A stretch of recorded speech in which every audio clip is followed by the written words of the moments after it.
cancel culture is about canceling. Up yours. Woke moralists. Up yours. Systematic bullying that's happening. And they believe that they did that. Cocaína.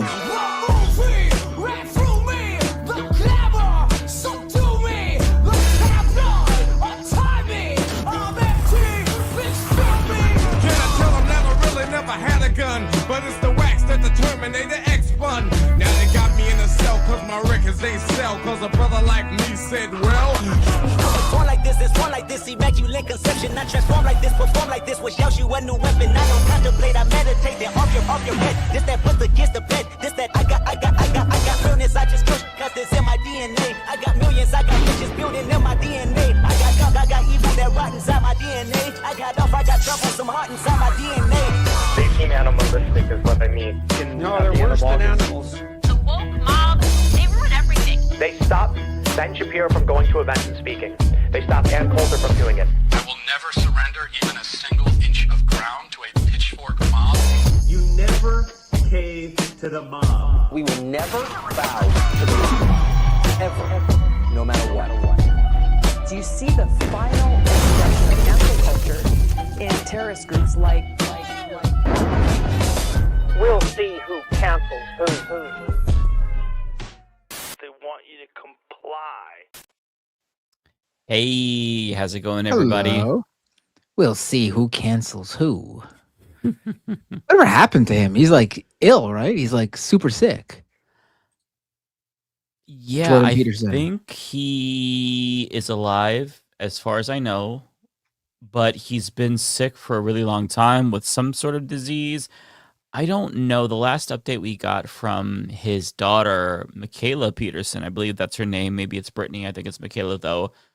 No, it is Michaela. Yeah. It is Michaela. Brittany. Okay. She looks like a Brittany, so I don't know. I want to call her a Brittany, but I heard that he wasn't doing great. He was in the ICU, but he was out, and it's been a long road. I don't know if we heard anything since then.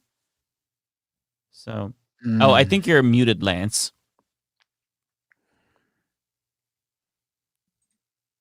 Still muted. Hello? Lance?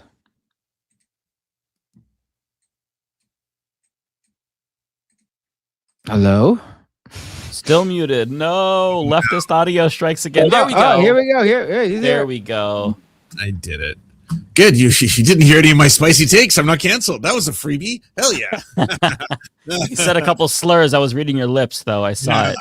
Maybe I did. Maybe I didn't. Jordan Peterson, eh? How's he doing? Any updates? I feel like Lance, you would be the one who's more in the know. Like, have you heard from his daughter? Have you seen anything from his daughter? So the last we heard, he had been poisoned by the black mold from not cleaning his room adequately, and he had been sent to the ICU. You were completely correct on that. And then she went on Piers Morgan to say that actually she's got a stronger theory that it's demonic forces, that it's some kind of satanic force that's doing this because he's become such a champion for Christianity, which is kind of a funny way to throw your dad under the bus because like he doesn't overtly say that he's a Christian soldier. He likes to keep that card very close to the chest, but she was pretty quick to be like, I think it's because he speaks so much in the light name of Christ, so that's why the demons are fighting this. But yes, I mean that'll do it. This is all the more reason why you should worship the devil, because he's not going to attack you, send his demons after you. So everybody, if you're watching this, learn from Jordan Peterson. Don't become a Christian, become a Satanist, because that's the only safe way. The angels aren't going to do that for you. So, or they're not going to do that to you, I should say. So, hail Satan, I guess, right? Hail Satan. Yeah. So I wanted to start out. I have a really great clip that I just saw thanks to Right Wing Cope. So I'm not sure how many people are familiar with Cam Higby. I know you all are, but I'm not sure if the viewers know about Cam Higby. He is a right-wing influencer, and he's of the pro-Israel variety. And he just had an interview on Fox News that was really interesting because he throws up in his mouth. And after he does this, he struggles he struggles to find his footing again. And it is, it's not like hilarious, but it was satisfying nonetheless. I don't know. I think it's pretty funny. You think it's okay? It almost seems like he's just so revolted to have to do something like this. It's not as good as the Wolf Blitzer clip by any means, but yeah, I think you're right, Lance. He's fighting the bullshit. He can't even tolerate his own lies that he's choking on them, literally. It's craft versus host. Like you'll see it happen in real time. Oh, I didn't know he was a PragerU producer. I guess that makes sense. That does make sense. He did. If you look up PragerU student, that's exactly what I picture. And I do think did you say professor? I thought you said student. I was like, is that just a person who watches YouTube? Oh. He did adopt a pedophile mustache. I don't know if he had this before. Is this new for him? I don't follow him super closely. I don't know. Oh, somebody says Hitler hair. He is looking a little bit more Hitlerian. Yeah, I mean, he's a Zionist, so if you turned up, the pedophile slider on the character attributes, that it would be certainly not insignificant. I'll just say that. I think that makes sense. Yeah. Well, okay, I'm gonna go ahead and press play and let you all enjoy this beautiful segment. This is all intentional. It's Hamas's plan. The problem is that their plan is essentially to spread this propaganda throughout the internet by using sorry guys. All right, let's go to RA's Cam. Get yourself together there, my friend. The launching of missiles from densely populated urban areas like the Gaza Strip, it essentially they want people to see what is happening. I'm sorry. That's all right. What? Let's get to this politically. I don't understand how that happened. What is even happening to him? I have a theory. I think that after he puked into his mouth the first time, he tasted it, didn't have the chance to drink water, and it was making him gag the second time when he was trying to talk through it. Because you can kind of see his face. He's like, the pain. Yeah. What? But I don't understand what was what. I'm not really sure. As Right Wing Cope describes it, he was. Oh, it's not letting me exit full screen. We could play it one more time. We'll play it again. Magachev commentator has a brutal panic attack and vomits in his mouth while defending Israel during first time on national television. So maybe a little bit of the nerves, maybe some stage fright. I love it. It's just so wild this exists because I now have seen so many within the I think this is only like an hour old, right?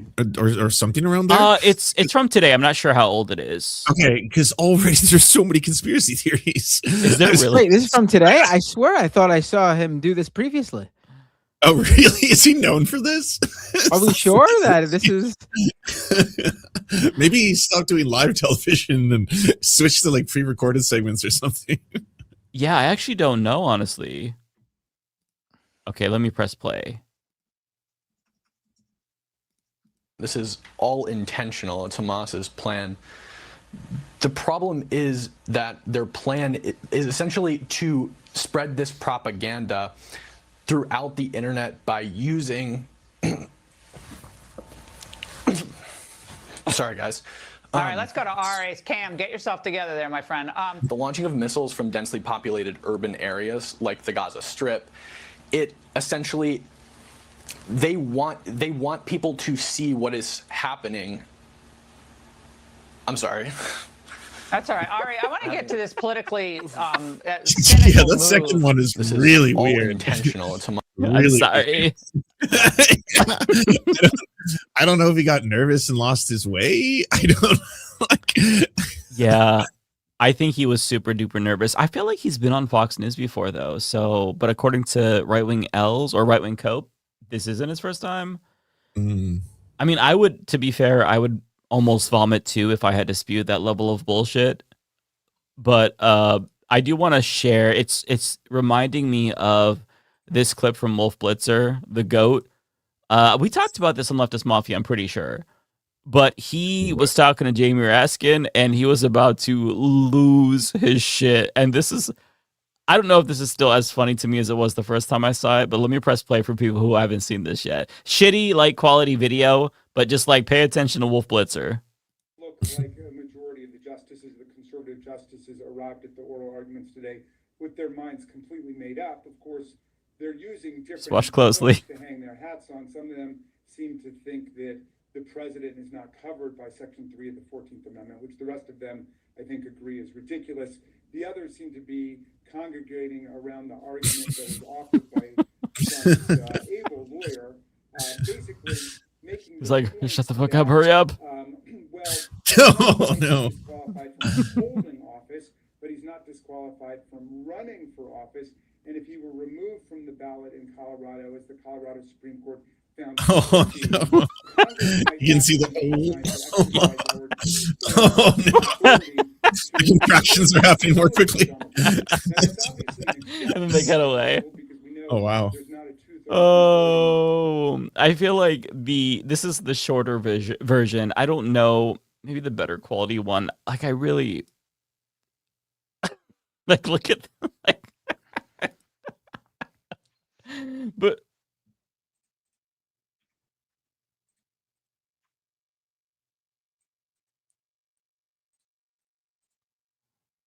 what happened? This is just a better quality one. Oh, okay. I think it. We've switched to pure dead air. That right there. Damn.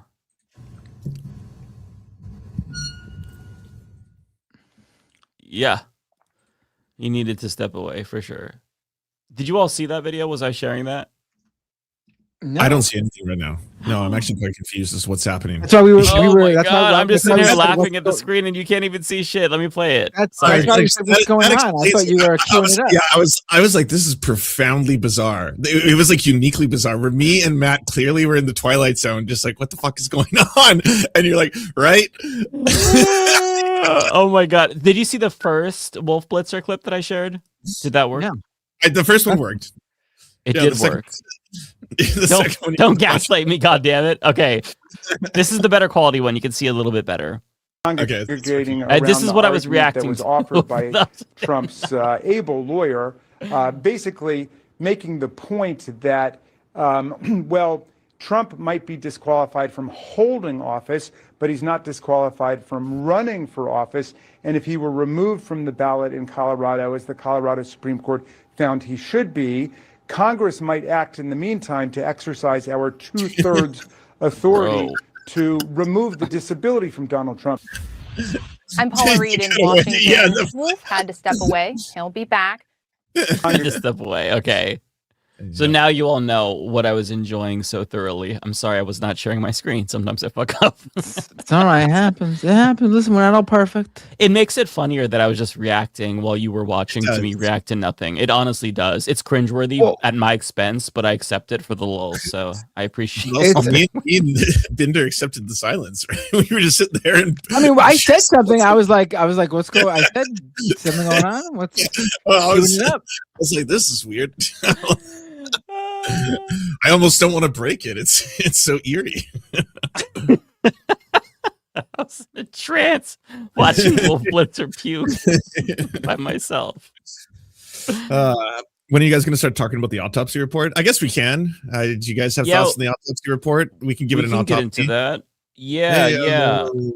I'll give the time to cancel it. We cancel everything here. Throw in the cancel hammer at the autopsy report and the DNC.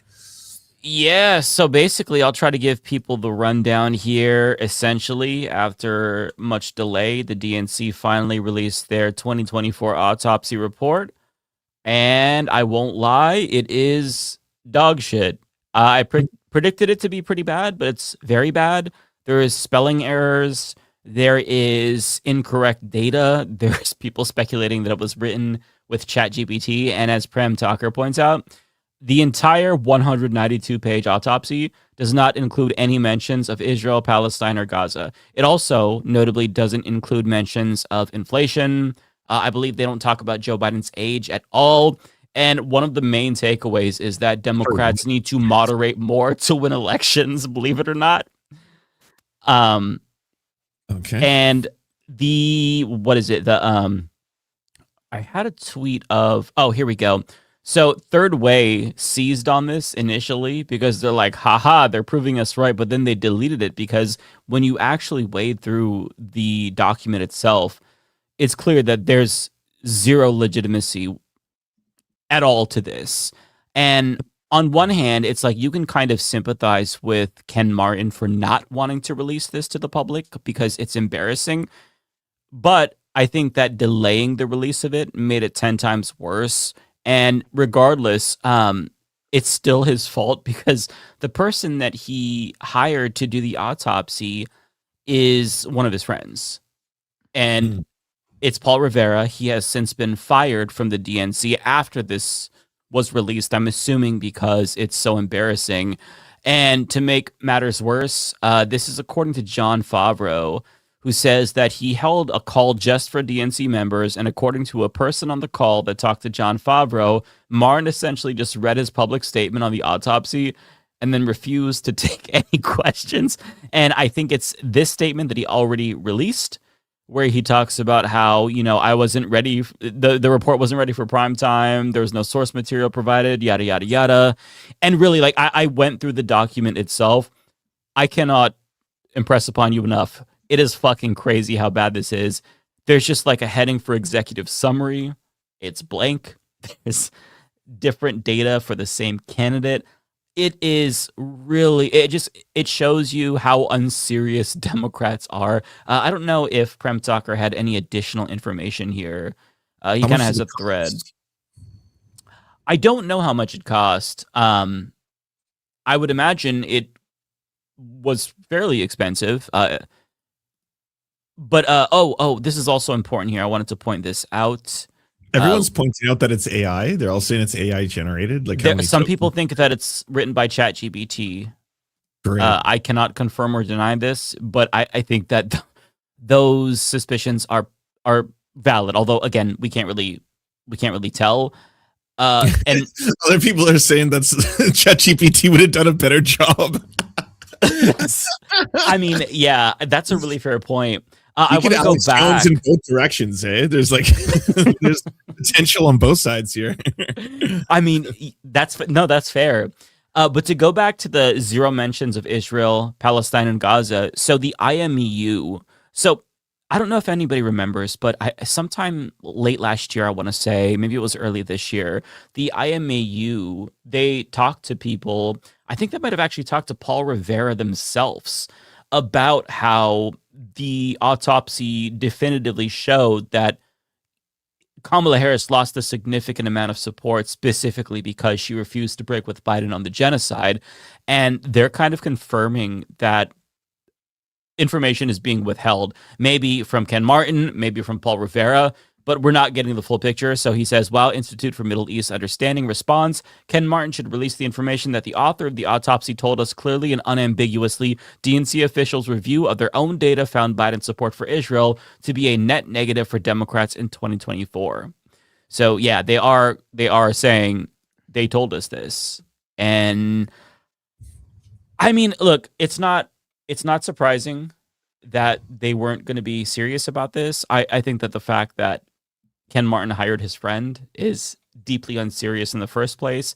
I want to, like, this is conjecture on my part. It feels like he hired his friend to produce the results that he wanted to see, to kind of confirm their pre-existing ideas of why Kamala lost, primarily because, of course, she didn't do enough to reach out to conservatives and anti-Trump Republicans. There were some things in it that I think were valuable, but almost so obvious that it didn't even make sense to include it. Like, being anti-Trump exclusively was not conducive to more turnout. Democrats need to be affirmatively for something and not just anti-Trump. It's like, you think? You fucking think? Yeah, that's the DNC autopsy in a nutshell. There's other tidbits here and there. I think that's the TLDR version of it. just completely unserious. And I feel like if Ken Martin doesn't resign as a result of this debacle, again, they have no legitimacy whatsoever. It's just a clown show. Matt, you seem quiet about it. Do you not agree with the results of the autopsy? Or No, I mean, I don't really know what to say. First of all, I haven't really looked too much into it yet, but also, like, I get the importance of them releasing it, but what did we think? Like, obviously, from what I did see, it was, brutal towards Biden, but I mean, that's the easy part. Yeah, Biden exactly. has no shitting on Biden has no relation or any sort of cash for the future. Whereas coming to terms with what the party's position was on Gaza and Palestine and Israel, that's something you do have to deal with as something that you'll have to address going forward. And they apparently did not feel like that was the autopsy was the time to address it. It's not surprising, but it is a little bit disappointing, I guess. I'll give Ken Martin some free advice. He might not want it, but here it is either way. If I'm him, I respond by immediately apologizing, saying, listen, I said I would release the autopsy, then I refused to release the autopsy, and that in and of itself violated your trust. Here's what we're going to do. And this is if I'm not resigning, which I would if I were Ken Martin, to be clear. But if I'm trying to rebuild trust, I say, listen, all right, you all want the autopsy. I was embarrassed to release this. It's an abomination. Here it is anyway, just so that way you know what we have.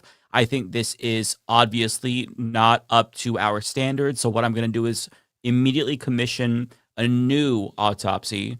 And the entire process is going to be transparent. It's going to be out in the open. And we are not just going to cover the things that make us uncomfortable. We are going to go through all of the valid complaints that people are talking about. Israel, Palestine. We're going to talk about the corporatism that also may have contributed to Kamala Harris's loss, our reliance on billionaire donors. These are things that we're going to evaluate, even if they show it had no impact. We are going to look at them because these are concerns you all clearly have. It's just always kind of a sweeping shit under the rug and hope that we forget about it, or we get mad enough at Republicans that we give them a pass. And they've been doing this now for so long and they've been getting away with it. So why would they change? They kind of just, if you're Ken Martin, you know that, the election is going to probably go in Democrats' favor, at least in the House. You can put that feather in your cap and be like, I did this, even though it's bullshit and it's kind of automatic because of the climate that we're in, because of dissatisfaction with Donald Trump. And by the time he's out of that position, maybe there'll be a Democratic president again because of sheer momentum as a result of anti-Trump fervor, but he'll change nothing. And then they'll lose the subsequent cycle and we'll get an equally shitty DNC chair. And we're right back to square one where they hide the reasons why they lost the next election, 2032 or whatever the fuck. I just feel like it's a cycle that keeps repeating itself. And I'm not shocked at all by the handling of the situation. The DNC, they keep stepping on rakes, not because they're doing this accidentally, because they're choosing to step on rakes. Like a month ago, didn't they just vote against condemning AIPAC and not making a statement on Israel? I mean, they just did this. Year after year, they're given a chance to vote against, corporatism in the party, and they reject it. So if they don't want to change, there has to be some accountability, and there is no accountability. So why would they change? Why hold themselves accountable? There's no mechanism for that. Voters know that if they don't support Democrats, then it's Donald Trump. They still have that gun held to our heads. So why change? Just fuck them. Just keep on chugging ahead. And, the only thing that is surprising to me, I guess, about this entire thing is that Paul Rivera was fired. But if I had to guess, this is just a way to placate us. Give it like 2 years. He'll be the chair of the DNC or some shit. Because every single fucking loser in the Democratic Party, they always fail up. They seek them out Like, as soon as Jamie Harrison lost to Lindsey Graham, it's like, you're our next leader. You know, how many losers do they promote? The only way to really get ahead in the Democratic Party is to either be a prolific fundraiser, take lots and lots of money from large multinational corporations, governments, or billionaires, or you lose an election. That's a great way to fail up. Not much else to say, right? Yeah. I mean, you summarized it perfectly, really. Thank you. Well, on the note of shitty opposition, there's also Abigail Spanberger. And so for those who are watching on my channel, I put the most cursed thumbnail ever because I didn't know what to title this, but I figured we'd talk about it. The question is whether or not Abigail Spanberger is going full Fetterman, because ever since the Virginia Supreme Court blocked the voter approved maps and she decided to do nothing about that in response, it seems like she's like, all right, well, I already pissed off the Democratic base for not, and I'm kind of psychoanalyzing her, right? I don't know what's in her head, but she got a little bit of criticism and she's going full Fetterman, seemingly. She's been on a fucking tear. So let me show you this from Carl Begier. It's all... She's the first woman governor of Virginia. I'm just not totally familiar with her, so I'm looking her up right now. But I should have started with that. I'm sorry. Oh, no worries. Looking at this, I mean, that doesn't surprise me too much, I guess. Like, that doesn't feel like an area where someone suddenly flipped to be way more right-wing, and I'd be like, oh my God. I mean, how could they, you know?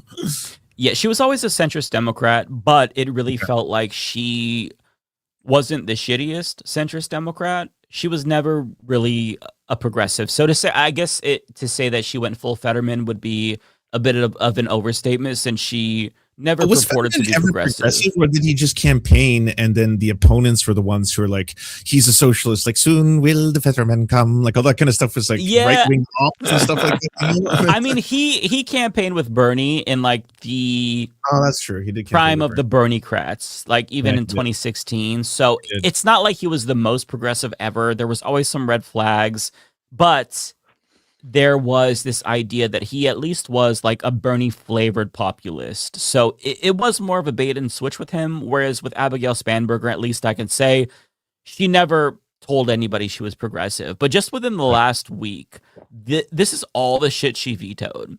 So last Friday, she vetoed a bill that would have expanded and protected collective bargaining rights for state public sector workers. I mean, didn't even Gavin Newsom support?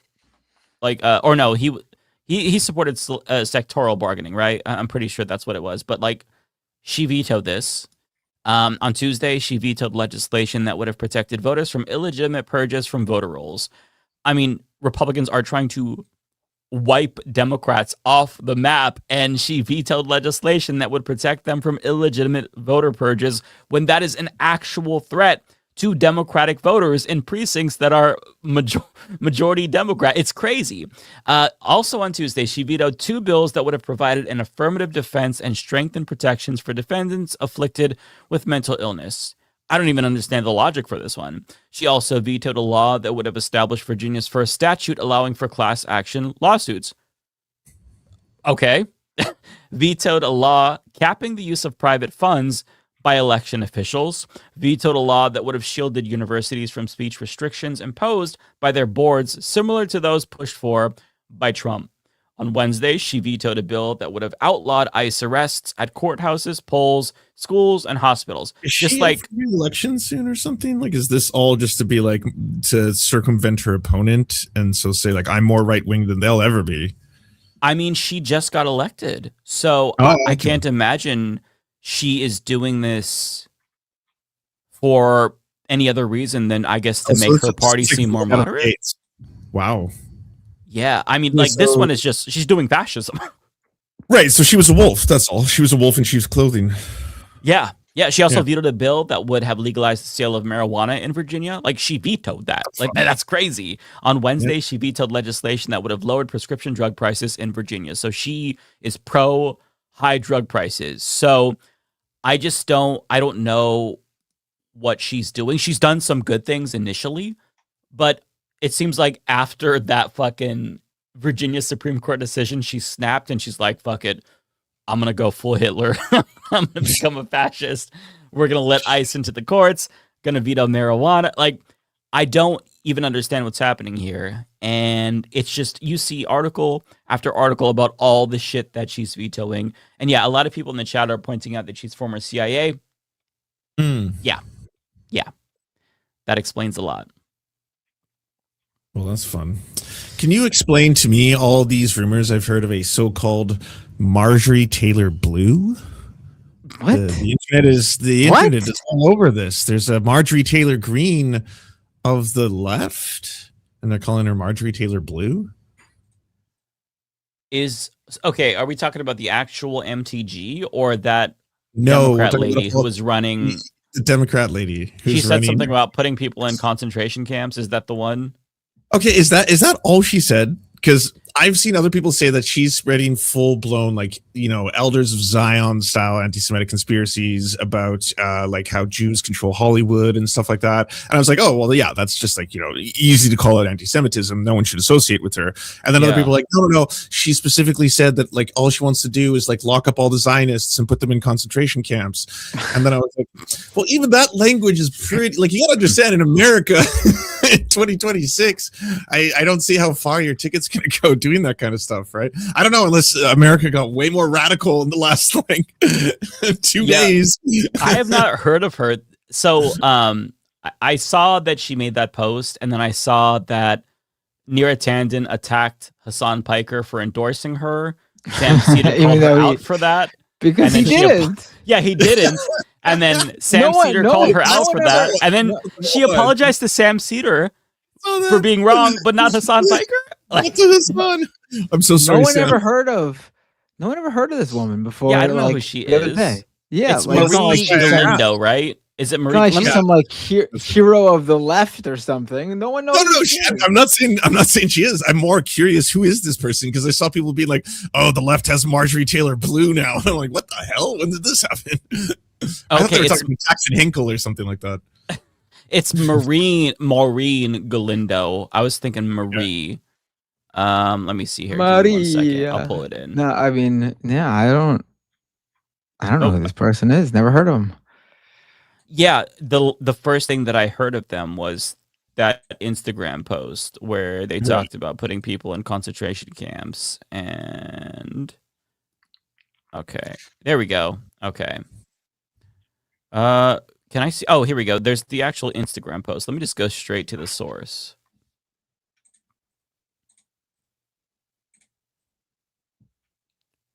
Okay, this is a lot. Oh my god! Hang on, let me just. That's a long post. It is giving Marjorie Green energy. Are you scanning it first to make sure whether or not you can even say it on stream? Is it that bad? Let me just describe the post that I saw, because the one that I saw, it seems like she took it down. The one that I saw, she was talking about throwing Zionists in using ICE detention facilities to convert them into concentration camps for Zionists, and putting pedophiles in there too, who she wants to kill. And my takeaway from that is, hey, it feels like this is so stupid that you have to be an AIPAC paid op. Like you're kind of you're giving them so much ammunition. Like, are you on their side? Very, very bizarre thing to go for. Yeah. I mean, it makes no sense. Besides from not agreeing with it, just like from a strategic standpoint, if you're running for office, who says that shit? From a leftist perspective, I want to kill all the pedophiles myself, shoot them all dead. Okay, what are your policies like? Let me see if she has a campaign website, because again, I don't know. She's running in the 35th district of Texas, and I don't know anything about her aside from the fact that she has views that I I guess. Oh, my mistake. She wants to castrate the pedo. Sorry, I haven't read it. Okay. The chance, like you're misconstruing her words. I didn't read the post yet. She wanted to castrate. There's a little bit more to. I think it's not just so much straightforward. It was a bit weird. Oh my God! Get a little okay. Weird. I have her campaign website. So by that, right? You think this is an extremist, right? When it comes to healthcare, she only supports a fucking public option, bro. What? Guarantee quality, accessible public healthcare options for all, forcing the private market to compete on quality. Girl, you're talking about concentration camps. We don't even get like the fucking Medicare for all. Like, what? We need concentration camps for all the Zionists. What about bro? Well, we can't get extreme here, all right? This isn't communist. We gotta work our way towards Medicare for all first, okay? She's taking the Mallory McMorrow position on healthcare. That's crazy. Yeah, accessible healthcare. Now I almost think it is an op because there's a lot of memes about how like U.S. leftists specifically will ignore like all these like crimes and war crimes and atrocities like their country does as long as they get healthcare. Like that's the meme, right? It's like, yeah, that's the U.S. left. They're effectively like, give me healthcare. I don't care if you bomb Libya to the ground, things like that, right? Right. So this is that meme just manifests into a candidate. Zero. So she's also taken the Kamala position on LGBTQ plus rights. She's not mentioning trans people a single time. There are very specific things that trans people need to be protected, and it's just like vague LGBTQ plus people. Yeah, I don't want to be conspiratorial. I'm leaning towards like, bro, AIPAC is like, what if we paid a candidate to make them look like they're evil, like evil leftists? No, I mean, that's probably not the case. Like, I'm not actually making the allegation. It just feels like she's going out of her way to make us look like dipshits, and I don't appreciate that because the whole, like, we've been trying for almost 3 years now. We can make ourselves look like dipshits well enough on our own. We don't need any fucking help. Right. Thanks, AIPAC. We don't need your help. No, but like for 3 years, we've been trying to make sure we go out of our way to get people to understand that anti-Zionism is not the same as anti-Semitism. And when we talk about Zionism, we're not talking about Jewish people. We're talking about the government of Israel. And we're very careful with our language because they're so, they're so willing to slander us and call us anti-Semitic for criticizing the policies of the Israeli government. So when you have somebody come along and be like, I want to throw the Zionists in concentration camps, the people who are like, oh, when they say Zionist, they mean Jew, like it makes it look like that's a legitimate argument when I don't agree with that. I think that's fucking unhinged. Yeah, I think it's bizarre that this person would come out of left field and get all this suddenly all this attention. Question, and the fun question is to pull out the old lever and see if you guys want a trolley problem this though, because what's her opponent? You know about her opponent? I don't, but is her opponent super shitty? Because if so, then it's like, well, what do? Do you take the Marjorie Taylor Blue, roll the dice, and just introduce a little chaos energy into the? Let me throw a wrench into your little trolley problem here, Lance. Okay, I'm going to give you 2 facts about her. Okay, or him. So it's a male opponent. He's endorsed by AOC. Oh, but is a Henry Cuellar Democrat. He's a cop. He's a former cop. What? And I assume, do with that information what you will. And I assume I think people could change their mind after experiencing what, but he's got to actually have changed his mind. He had to have an awakening here. If he's pro-Israel, it's 100% the meme because the choice really comes down to like, are you going to accept someone completely unhinged who you don't really know much about and where she's going with all this, but she's actually going to be better on foreign policy so people don't suffer around the world as much. Is that? but you won't get the public option. You won't get Medicare for all. You'll be stuck with the public option.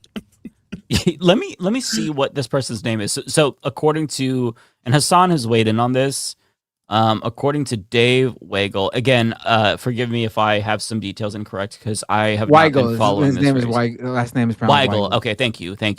No problem. He says, haven't seen anyone else criticize this AOC endorsed a police officer who, if he gets into Congress, will likely vote more with Cuellar than her. And so let me just see what Hassan had to say.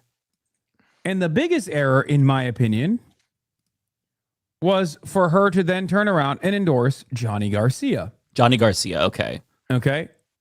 If you're in Texas 35, go vote for Johnny Garcia. Okay. That's ridiculous.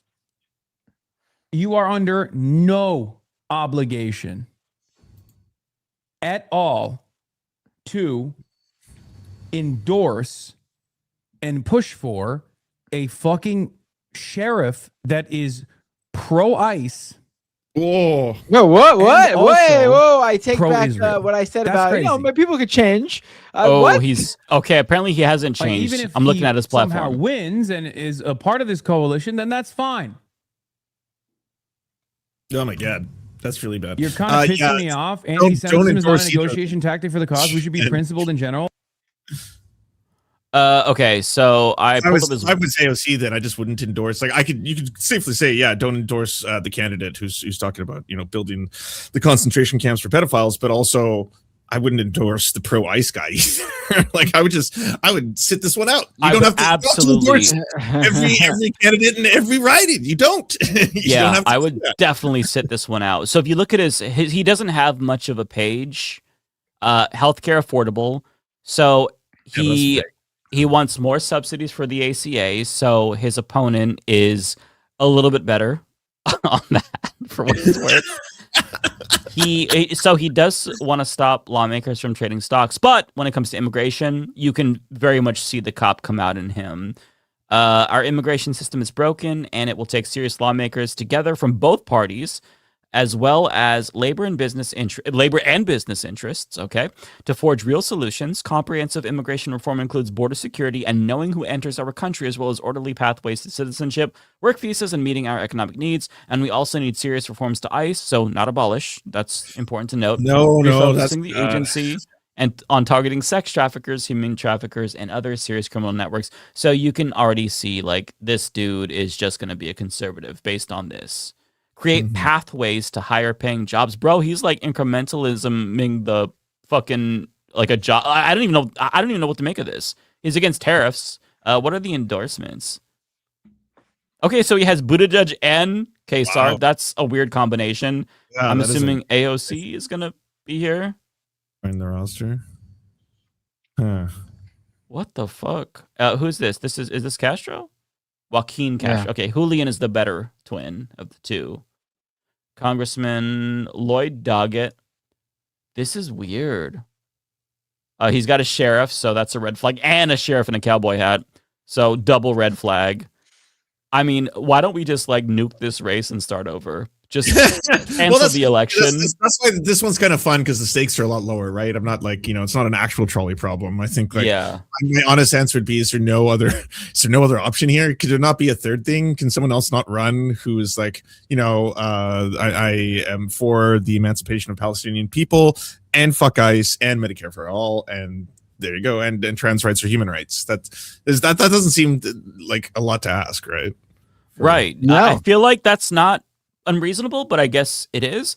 One thing that I'm noticing is, so this is it's a leaning Republican district according to Cook, but it's open, and okay, never mind. It looks like it's a new district because it was previously held by mostly Greg Kesar. Let me share what I'm looking at here. You know what else is interesting though? What if she can corner that coveted right-wing vote that the Democrats want so badly because one of her policies is castrating pedophiles? Like if she makes that her slogan, for Congress, castrate the pedophiles. But they're pro-pedophile now, so that might offend them. Oh, that's true. That's the problem. Yeah. She's a little bit too late on that. Yeah. So it's probably going to be a Republican that wins. Although, I mean, if it just leans Republican in this climate, maybe they have a chance. I don't know what to say. I don't know what to make of this. I think that it's a little bit demoralizing to see this. But if you're feeling depressed, look at the results from Tuesday. It was much, much better. We got Chris Rabb and Charles Booker. He won in Kentucky, so it's going to be an uphill battle. But Chris Rabb is almost certainly going to be a member of Congress. So let's take the dub because goddamn, some of these races are really, really depressing. That's wild. And, yeah, and on the subject of like Republicans loving pedophiles, as you all know, Thomas Massie was ousted because he tried to release the Epstein files. I feel like that is such an embarrassment for the Republican Party. But if you look at the reaction, I mean, you have a hyper online libertarian portion, mostly younger people who were really pissed off. But like most of the chuds were celebrating. They were doing the double jerk off dance. They were spitting on Massie, pissing on his grave, his political grave.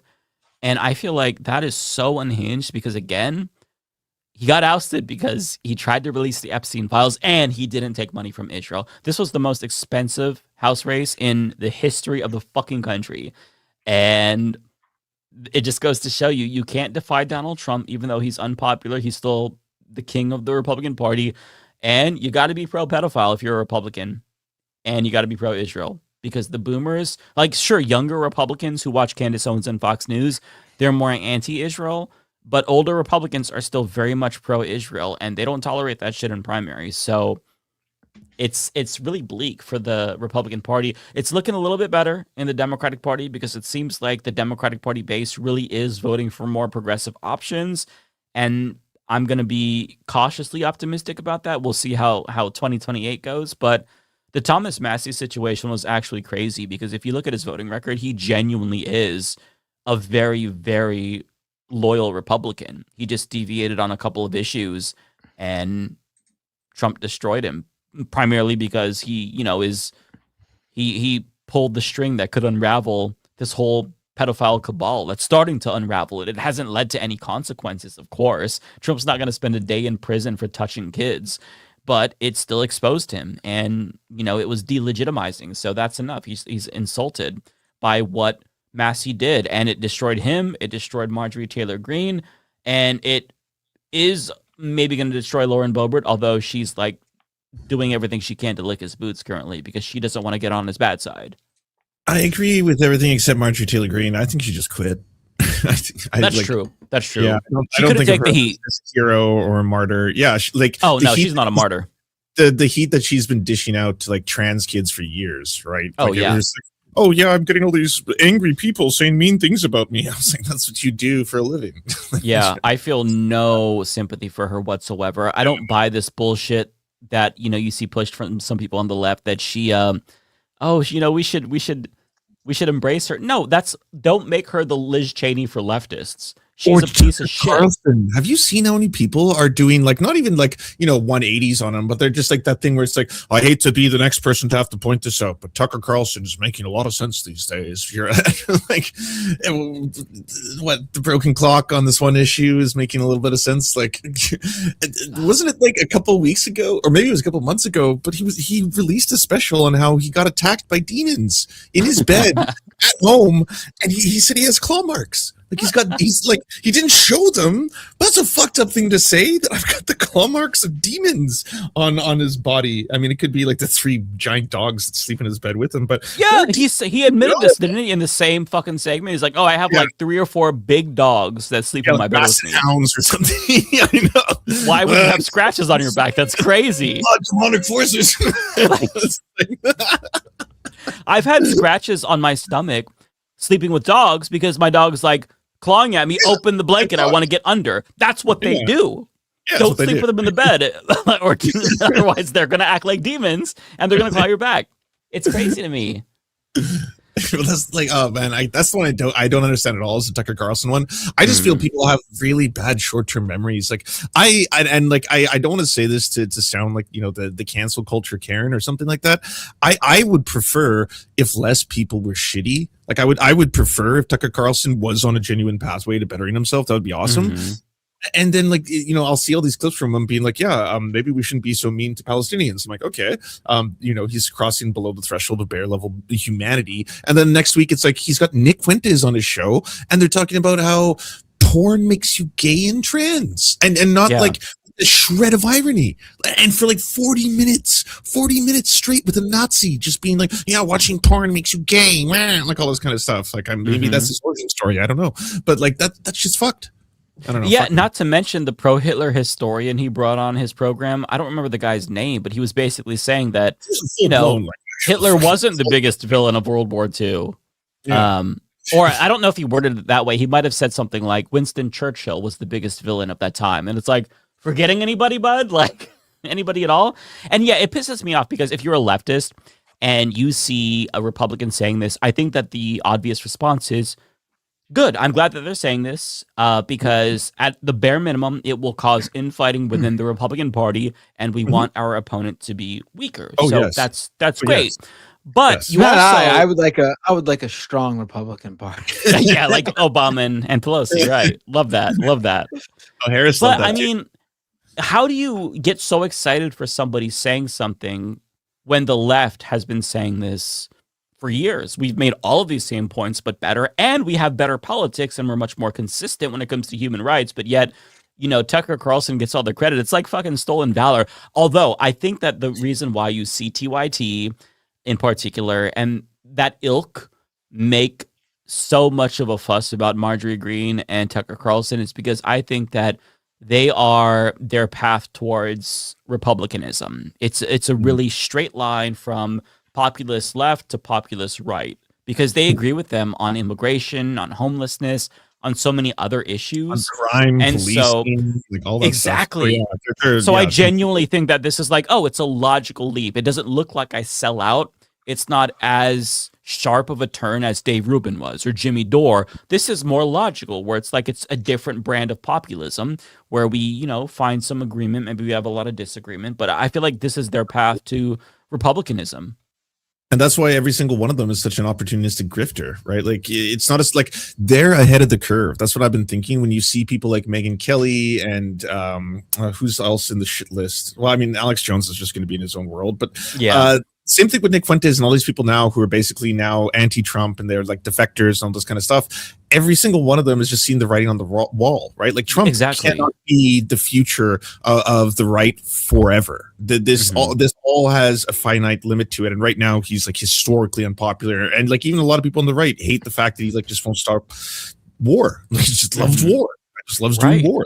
It's not really popular right now. So I think a lot of them, that's more what they're seeing than anything else. Except for Candace Owens, who is on a holy war to take down Erica Kirk, and I am so here for it. And please continue, go harder, comrade Candace. I want to see more of it every day. Right. You're some of the best content on the internet right now. Honestly, yeah, she has. Let me just say this: Candace Owens is a demon, but she's so fucking entertaining. And the way she is going after this grieving widow, as Ben Shapiro would put it, I've got to say, I'm living for it like you are, Lance. I think it is so entertaining. Have you seen her versus Nick Shirley? I saw a little bit of that. Can you give us the rundown? Because I feel like this is my cup of tea. So if anyone doesn't know, Nick Shirley is the guy who did the whole, the Somali daycare scandal, fake documentary guy.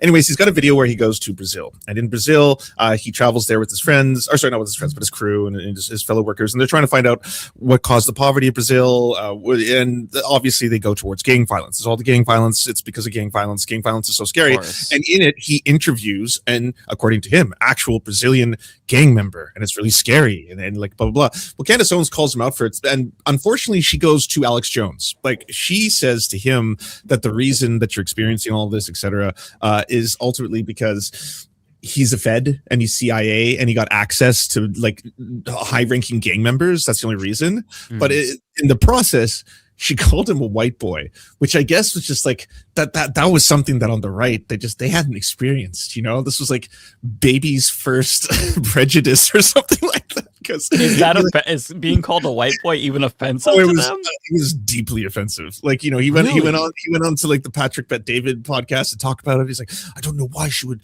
call me a white boy. And all this kind of, he's like, she called you a white boy? A white boy? You? Just like, this is so funny. Is he purporting to be Latino or something?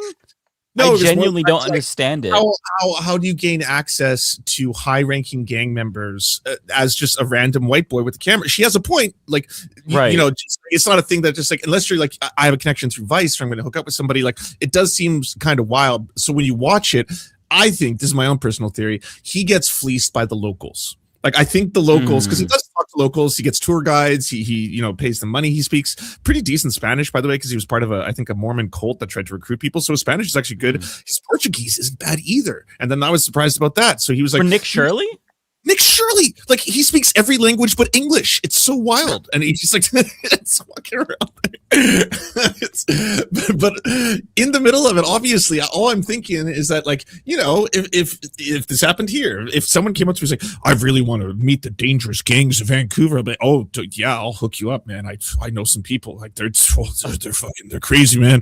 You know, I would do that, and then all it does is he goes somewhere with someone with a tour guide. Nonetheless, they cut to him inside of an area where they turn on flashlights only, so it looks all spooky, and then someone comes out with their face covered, and all Nick has to say is like, how you doing, man? And immediately he's just like, I love to kill cops. I'm a cop killer. I want to kill all the cops. My favorite thing is to kill all the cops. I'm here to kill cops. My favorite thing is killing cops. I love the blood of cops. Like, I'd be like, oh my god.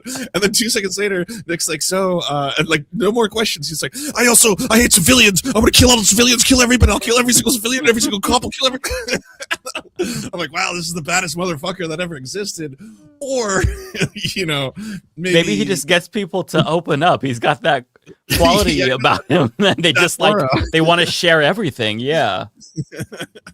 That's crazy. So I think she gets a half win here. I think she's right in that I don't know if he actually interviewed real gang members, but I don't think it's proof that he's a CIA or a Fed. Yeah, no, I think that your interpretation of it makes the most sense, because he's very clearly ignorant. They can exploit his ignorance. I'm sure that, like, he is paying them to give him the hookup. So, I mean, if you're trying to make money off this dumbass foreigner, why wouldn't you? Be like, yeah, I know where the gangster is. Let me get him. Yeah, exactly. yeah. Oh my god, he was here the whole time. Mike, no. God, I'm actually blown away that he speaks more languages. Spanish. Yeah, his Spanish is pretty good. I was actually was like, wop. And then a bunch of people in the chat were like, oh, it's because he was like in a cult and they tried to recruit people from Mexico and stuff like that. So that's is he from Mexico? No, he was in a Mormon cult. I think, like, so I'm not sure how familiar you are with Mormonism, but like, I believe when you reach 16 or 17, you basically have to go on your, I forget their particular name for it. You and one other Mormon have to travel to another country. It could be anywhere in the world, right? You never know where you're going, right? And you're like a missionary. Yeah, you're a missionary. Right. And you go there to try and recruit as many souls as you can to Mormonism while you're there. So if you're going somewhere, you know, if you're going to Mexico or a lot of Central South America, you'd have to know how to speak some fucking Spanish, because you're not going to be able to just walk around there walking up as a gringo. You know, like, right. Hola. You know, like, obviously someone's going to be like, hey, what the fuck? Hola, ¿cómo estás? Yeah. Te gusta Dios? Donde es el baño? Yeah. Por Dios. That's interesting. Wow. I'm honestly, like, I never thought that I would be impressed. Like, this person is, like, I don't know how to describe it without sounding ableist. I'm not trying to be ableist. I feel like I guess I thought he didn't even know how to read. I did as well. I also thought he was illiterate, but that was I also thought he was illiterate. Yeah, I thought he had a handler who like typed his tweets for him or something. I don't know. Right. You hear him and it's very clear he's not intelligent. Yeah, but that has nothing to do with something innate, inherent, or genetic. I just think right. For a reason he didn't want to read in school or something. I don't know what it is. He chooses to be a dumbass. He basks in ignorance. He's very clearly a dipshit. So yeah, that's a little bit shocking. Yeah. Wow. You never know. Maybe a fucking random Trump supporter you see at the store with their mobility scooter and MAGA hat and little American flag attached to the back, they could be a fucking idiot savant. They could know 14 different languages. They could know how to read.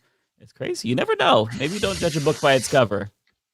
Or do. I think you're giving him a little bit too much credit. Wow, he gets can speak a few languages. I mean, well, because like Lance said, yes. you don't even speak English. That's why it's so wild to me. Somebody in the chat was like, as soon as we brought up Nick Shirley, they're like Belenovit or whatever the fuck he said, like in that interview where there's a clip of him saying something about somebody asked who he thought a benevolent billionaire was, and he was like, "What is Belenovit?" or some. I don't remember the way he mispronounced it, but it was like, bro, you have to be fucking trolling. There's no way you're like 23 years old. Oh, it was benevolent. That's what somebody says the way you put it. Yeah, it was so jarring where it's like, okay, he's probably trolling, right? And then the more you hear from him, it's like, oh, he's like, actually, he's not trolling. He's just a dumbass. Man, right-wingers, they never cease to amaze me and disappoint me and disgust me. Oh, speaking of him, there is this photo that is on Twitter. He is now in the White House with Howard Nutlick, and they're doing a cool guy pose. I don't understand. Like, this dude has access to every single politician. I don't think that it's wrong to speculate if he's a Fed. Because like from he a did YouTube get to video, go. He went to the prison camps in Ecuador and got to do a full tour of the complex to promote prison labor. That's one of his videos. Okay, that's so suspicious. Who gets that access? one? Is right. That one's really sus. Like you'd have to have direct connections with the Trump administration and then Right. also Ecuador. Yeah. Did he not go to Israel as well, and Gaza in particular? Oh, I didn't know that. I can't remember. I know he went to Israel. I can't remember specifically if he went to Gaza or not. But I mean, I feel like this. Listen. Okay, he made that viral YouTube video about Somali fraud. There was zero journalistic value to it whatsoever. It went viral, but there's so many propagandists on the right who produce this type of low effort bullshit. Why is he the one that gets all this access? It's crazy. It's like, I don't know. It just is a little bit suspicious to me. I know for sure he's coordinating with them, but is he on the payroll? He's got a doppelganger that's way like somehow even grosser than him, who does the exact same thing as Nick Shirley, but he's way more racist and aggressive outwardly. Like he'll frame everything always being about the ethnicity and race of the group he's going to attack. But he's like that guy, I can't remember his name, but he gets attacked all the time. Like it's very different than Nick Shirley, where Nick Shirley seems like he's on a quasi nice vacation with a tour guide and just asking locals to hook him up with the story that he wants. That obviously at a certain point a local is going to be like, yeah, sure, do you want to go to the favela, do you want to meet the gang member and see the cocaine? Yeah, right. You know, yeah, and then you get the video. Nick Sordor, is that his name? I know Thought Slime did a video on the guy. He basically does poverty porn for a lot of his videos. He'll go to like the downtown east side of Vancouver and film people literally like, you know, shooting up and living in extreme poverty, and then like just sit there with his camera and be like, isn't this fucking gross? Sick, look how gross all these poor people are. Sick. And he makes bank. Like his videos do fucking numbers. It's so gross. I hate that. I hate that that's a genre. I know. On YouTube where it's like poverty tourism and just Tyler Oliveira, that's it. Tyler Oliveira. Oh, I've heard of that name. Okay, yeah. I don't think I've seen a single video from him, but yeah. Oh, they're so bad. Like it's no shock that like in a lot of them he's like it's almost like in some of them I feel it's a setup because there's so much violence going on, like people chasing him and be like, I'm gonna fucking kill you. That might make it a little bit more entertaining, at least, where there's some threat. That wouldn't happen if you had, you know, a government handler or, you know, some official from the state to kind of escort you. I'm just saying. Yeah, it's true. The one who can help you put pen to paper. Yeah. To mark your scribe. Yeah, I mean, not to conspiratorialize. It's just very strange. I think that he is what's the thing they always call musicians, like especially black female musicians, like industry plants. I get industry plant vibes from Nick Shirley. Would you accept that he's a normal silly clown man who is being promoted now by people who find him to be a useful silly clown man? Because I think 1,000%. That's probably the likely situation. Yeah, that's probably where my heart lies. Just yeah. It's just his rise has been meteoric, and so that's why it fuels my skepticism. Just because I mean, you look at right wingers; they're obviously botting their YouTube accounts and shit like that. I mean, David Pakman, as you know, him and I have disagreements, but he did a video about Benny Johnson, and his subscribers are very clearly inorganic. You know, when you look at his videos. Oh, no way. Because Benny seems to be one of the people who's not getting the Daily Wire, like Ben Shapiro, like crash down. You know, like his numbers are just gone. But Yeah, Benny's going up. He's growing at a really rapid rate when it comes to subscribers, but the views aren't proportionally growing and the engagement doesn't really match, you see? So it's not anything that you can really prove, but it's one of those things where. So I've done the same thing for PragerU. It's really easy to see PragerU because it's so dramatic. It'll be like, 3,000 views, 6,000 views, and then 675,000 views, and then so it's just like you can tell where they're doing it left and right. But I've also wondered, like, why don't you guys sparse out that fake shit equally? Why is it like there are videos, right, where it'll be like close to 1 million views and then 27 comments, and you're like, well, why didn't you buy the comments? Like, this is clearly juiced, right? Like, what's the point of this? That's the shit that you see on Benny Johnson's channel. That's what David Pakman pointed out, I believe. It's been a while. But yeah, you see, and it doesn't make sense. So, and it's not unusual for you to have, for those who like don't know about like YouTube analytics and shit like that, it's not unusual for you to have like lower performing videos and then just have one blow up. But what happens is it juices the entire channel, and then the next one will be higher than the last one. Like, you kind of get this algorithmic boost, right? It's all gradual and it's proportional. If you have a video with 30,000 views, you're going to have, at least 1,000 comments about. You're not going to have 12 comments. It just doesn't really make any sense for that level of views to not have the engagement that many eyeballs would get you. So there's something really suspicious going on. And again, it's not really anything that you can prove, but just like when you look at the analytics all day and you do YouTube, you can see it, and it's very clearly inauthentic. And so yeah, Benny Johnson is if you just watch Benny Johnson, I'd never actually sat to just watch a Benny Johnson video. It is so fucking boring. It is so hard. Yeah. Of all the permits to hate watch, he's one of the hardest. Like, I can't get through more than a couple of minutes unless he's introducing someone at Turning Point USA or something, because then you get to see the diva, and then that stuff is kind of darling to me. But like, everything else is bad. It's really boring. Yeah, he was never talented in any way, though. I mean, the dude basically fell into right-wing content because he got fired for plagiarism. That's right. At BuzzFeed, where he made out with guys allegedly. People are saying Matt Walsh is worse. He is really bad. I don't know if either of you watch Freda, a really good long form like video essayist. He did a breakdown of Matt Walsh's so Daily Wire's collapsing. The only like content on the Daily Wire that still is doing numbers is Daily Walsh's new documentaries on slavery and history and stuff like that. But I think Freda exposed him for having written the whole thing on ChatGPT. Like cracked the of course. It was going through it. Was surprising. But like blatantly in some cases, like at one point he was using an image of Tussaud and like didn't know that it was an AI generated image that was stealing from Wikipedia's open like photo that was available, and then you can clearly see in other parts that there's like missing, like he forgot to take the code out, like source ChatGPT, things like that, right? Like all of it is like, oh, I can put the pieces together, but like that's so sad. It's like the Daily Wire's last remaining property is AI written Stormfront racism about how slavery was good.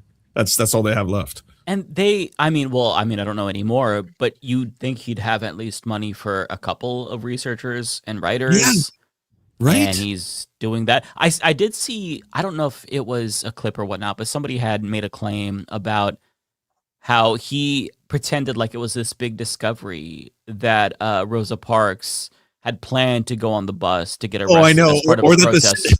That the civil rights movement was organized. Right.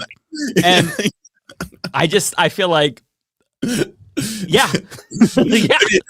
I mean, the other version is wild to think. It's just like a bunch of black people just took it amongst themselves at a really good opportune time to just start protesting simultaneously. And it just organically happened. Like, that's cool. I mean, I didn't Part of me wants to see how he talks about that, because like, what even is the scandal there?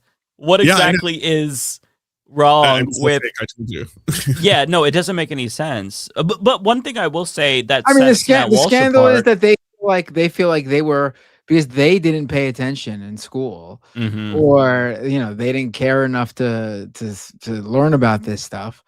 They're shocked to find out that like it wasn't what they thought it was.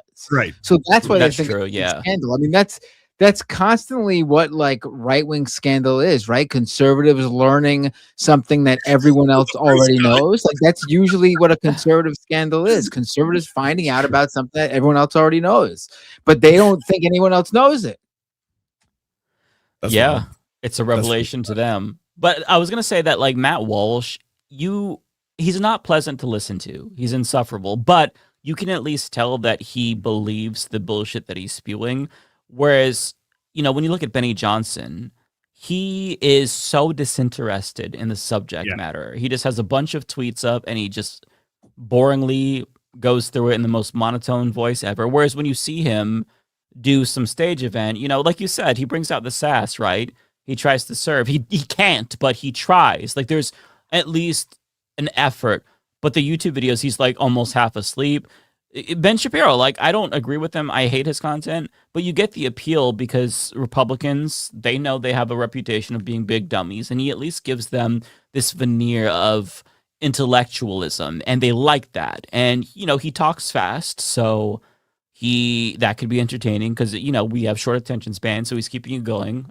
And but like I genuinely don't understand Benny Johnson. It makes no sense. He's not doing anything particularly unique.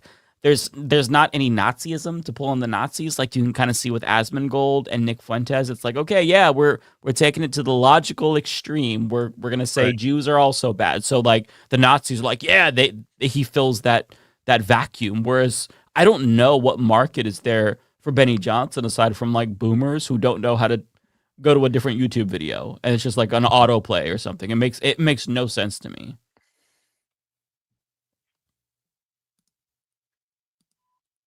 Well, that's the Benny No, Johnson. I think that's a good way to describe Benny. I mean, there's a way to describe Benny Johnson, but there's a number of guys on the right that you can describe in that way. I think that's fair. Yeah. Did either of you watch the Jillian versus Sam Cedar debate? No. I heard about it. I think I saw a short clip that someone grabbed and put on YouTube where basically she's like checking with an AI, like she checking with AI the entire time. Time, like start to finish. It got to the point where Sam was like, "You might as well just let me give prompts to the AI and speed this through." Can we find this clip? Because I haven't seen any of this. Oh yeah, I can probably find some of them. But the only reason those are great. No, I was gonna say it's like what do these guys do? Like, how easy is it for them to like? Is it really? I mean, I guess it is. It's that easy for right-wing influencers and talking heads that they don't even like know about anything. They just show up and do live chat GPT on air, no shame, and their audience is like, that's why I watch this expert. It's so bizarre. Yeah. Sam Cedar says something, she'll respond with, "Grok, is that true?" And then he says something else. She responds again, "Grok, can you confirm this?" I sent you one of the clips, but the reason I brought it up is that at the very start of it, she pulls some very strange moves. She kind of tries to accuse him of being homophobic, which was really odd. I hadn't seen anyone ever pull that on Sam before, where she's like, yeah, here's some, she like had this super cut of all these clips of him talking. And then she's like, did you say all this because I'm gay? And he's like, you're gay? And he's like, you knew I was gay. She's like, I know you know I was gay. There's evidence of you knowing I was gay. And he's like, okay. And that's pretty much it, right? Like, it's just one of those moments where you're just like, okay, sorry. Oh, was she trying to do? You can't weaponize identity politics because I know right? in 2 minutes she's going to do the opposite. And sure enough, within a couple of minutes, it's like, Muslims kill everybody. They want to do jihad. 9/11 happened. Okay, well, that's why you can't do this. And this is just a side note. I want to see that part now. It's crazy. It's just the very start. It's the very, very beginning. Okay, I'll pull that in too. But I just want to say that This is crazy. This has been on my mind. The people who often do shit like this, like her, like accuse him of being homophobic or cry anti-Semitism due to criticisms of Israel, they call the Tucker Carlsons and Candaces of the world the woke right. When I feel like by their own definition, wouldn't they be the woke right? Because they're the one they're doing identity politics. I mean, I guess you could say that Tucker Carlson and Nick Fuentes do identity politics in the sense that they do white identity politics, great replacement conspiracy, but they believe in that shit too. It just doesn't make any sense. But all right, I'm excited about this. Okay, how long is the time frame to get from? Okay, honestly, I gotta go. This has been great, very edifying. And I appreciate it. Thank you for having me on. Oh, she's just oh my God. I did not think that she was actually doing it on camera where it was noticeable. Just open it. No, it was like she was literally holding up. There's a clip of her literally holding up her computer to the screen. Are you to joking? show like what ChatGPT told her or whatever? What? Oh my God. I thought that he caught her like doing it on the DL. What the fuck? No, she's loud about it. Yeah. They mirror no shame about it. Like it's completely normal to do. Yeah, they show the search results from ChatGPT on screen to contradict him at times, being like, Oh I don't my think God. we killed any Iranian civilians, Sam. I think we only killed combatants. And he's like, no, that's not disputed by anybody. We definitely killed Iranians. The strikes killed at least like over 100 children in a school, but I believe we've killed over 1,000 at this point. She's like, not true. And then like she puts the ChatGPT screen on where it's like, it has been confirmed over 1,700 civilians have been killed by the U.S. and Israel forces since the war began. And then I'm like, what is she doing? I was like, is this like, does the producer know that it actually like validates what Sam is saying right now, but you're putting it on screen anyway? Wow, I'm blown away by that. Yeah. That's so humiliating. Oh my God. The short answer is a matter of days to roughly 1 to 2 weeks, Sam. That's the They're answer. days and weeks away from a nuclear weapon. I'm It's gonna drop amazing this in. how many years, Sam, that is the for answer. decades, You are I've been hearing wrong. that. Sam, they had 60% enriched uranium. It takes literally the short answer is a matter of days to roughly 1 to 2 weeks. And I did speak to Short veterans from answer. this No, okay. All right. Keep How out there. long is the short time answer. frame to get from 60% enriched That uranium is to huge. weapons I can't grade? believe The short this. answer is a Huge matter and of days to important roughly factor. 1 to 2 weeks. Because the law of physics and nuclear engineering, or because of the laws of physics and nuclear engineering, uranium enrichment is not a linear process. Moving from natural uranium to 0.07 purity to 20% enrichment takes about 90% of the total effort.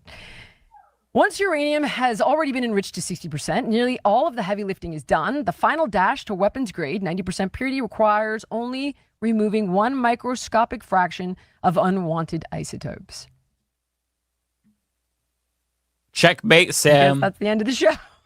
Oh yeah, she Thank did that you a lot. so By the much way, for watching. she would randomly edit in her own like after the fact discoveries where she's like, "So hey, by the way, everybody, I just looked this up. Sam lied to you again. Here's a real fact." And then it would be again ChatGPT search results, and sometimes they would leave in the prompts so you can see how she was trying to like teach me about how Sam Cedar's wrong, kind of thing. I don't even know what to say. Pretty funny. Okay, I have the full thing. Yeah, so I just want to see the homophobic part. Like, I want to see that. Skip past. She plays so much clips of herself, and Sam has to sit through it all. So you can skip past all that, and then it's basically when they start talking, like right after. She shows like a little compilation video. You should see the two of them chat, and then you'll see clips from the show basically appear. Okay. Yeah, see after these clips is when I think she gets into the, unless you want to watch the clips that prove that he's a homophobe. Oh, 'Cause okay, then- yeah, I kind of then you should do. watch it, and yeah, so then you should see the clips that prove his I feel homophobe. like I am uniquely qualified to assess the situation. Well, that's true. I could only give a half pass here. Yeah, I could give the full pass. So Ally of the Year award coming up. We'll see. I'm assuming that her evidence is so robust that at the end of this compilation, Mike is going to have a revelation and say like, "Holy shit! I never realized Sam was actually homophobic." He's a bigot. He's just I love how she wouldn't say shit about Tucker Carlson spewing the F slur on his program, but she's like, Sam Cedar now. That motherfucker. He hates the gays. That's crazy to me. God damn. And you were kind enough to step up for that. You are the first. So, SOT number 3, guys. I wanted to litigate some of this stuff first. Oh, well, I should just say that was not what I was responding to was your video where you said that nobody would show up. I was actually interested in revisiting our exchange on Piers Morgan from a year ago. Promise you we will. That's why I'd like some of your time. Okay, SOT 3. To that woman from The Biggest Loser, go F yourself. Go take the maha and shove it up your ass. Go F yourself. Oh, Now, see, as a I understand YouTube, how influencer- he's mentioning her bussy because she's a gay man. Wait, hold on. I think it's really funny that you would. Hold on. I think it is so funny that you would clip someone saying that about you and then play it on your show when they come on. I think that's so funny. So funny because she thinks that she's making him look bad or something. Bad, I know. But no, it's just like, oh, this guy just actually does agree with her or doesn't like her to that extent, and he's coming on because he has no fear at all of this, like of what he's about to talk about. Like, very weird to play that on your show if your guest completely annihilating you previously. She just was very butthurt by it. Yeah. Channel, even bigger loser. Everybody knows I like to keep it real. That's a perfect show for me to go on. Is this a meeting of the Gay Straight Alliance? Just kidding. What's the They're straight both part? gay. They're both gay. Snake oil. That's snake oil. I'm talking about politics. I'm sure she read that book 2 weeks Do ago. you have pictures? Here's someone who quit her show because of criticism of Israel was happening. Talk to me about Islam. Tell me what we're getting wrong. Please come on my show and justify why Muslims aren't bad. Wrote it 3 hours ago. Nothing. Have we heard back anything? Nothing yet. Oh my God. She's a fool. Her role in media is to defend Israel. I think she's a TERF, right? So she doesn't like trans people and thinks it takes away from feminism, and then is also a Maha person. They want to get rid of free lunches in schools. Both here and in Africa, which I know I care about both. She cares about neither, but is pretending to care about the kids in America. Okay. Well, so first let me address the fact that I'm sorry I did not get back to you within 3 hours. You got great producers. Well, you gave us a lot to work with, Sam. Having said that, I'm sorry I didn't get back to you within 3 hours. A man of your stature, I apologize. But your followers spammed the email I put out. SOT number 2. The Vanguard gets to reach you. Have someone from your office email our podcast line.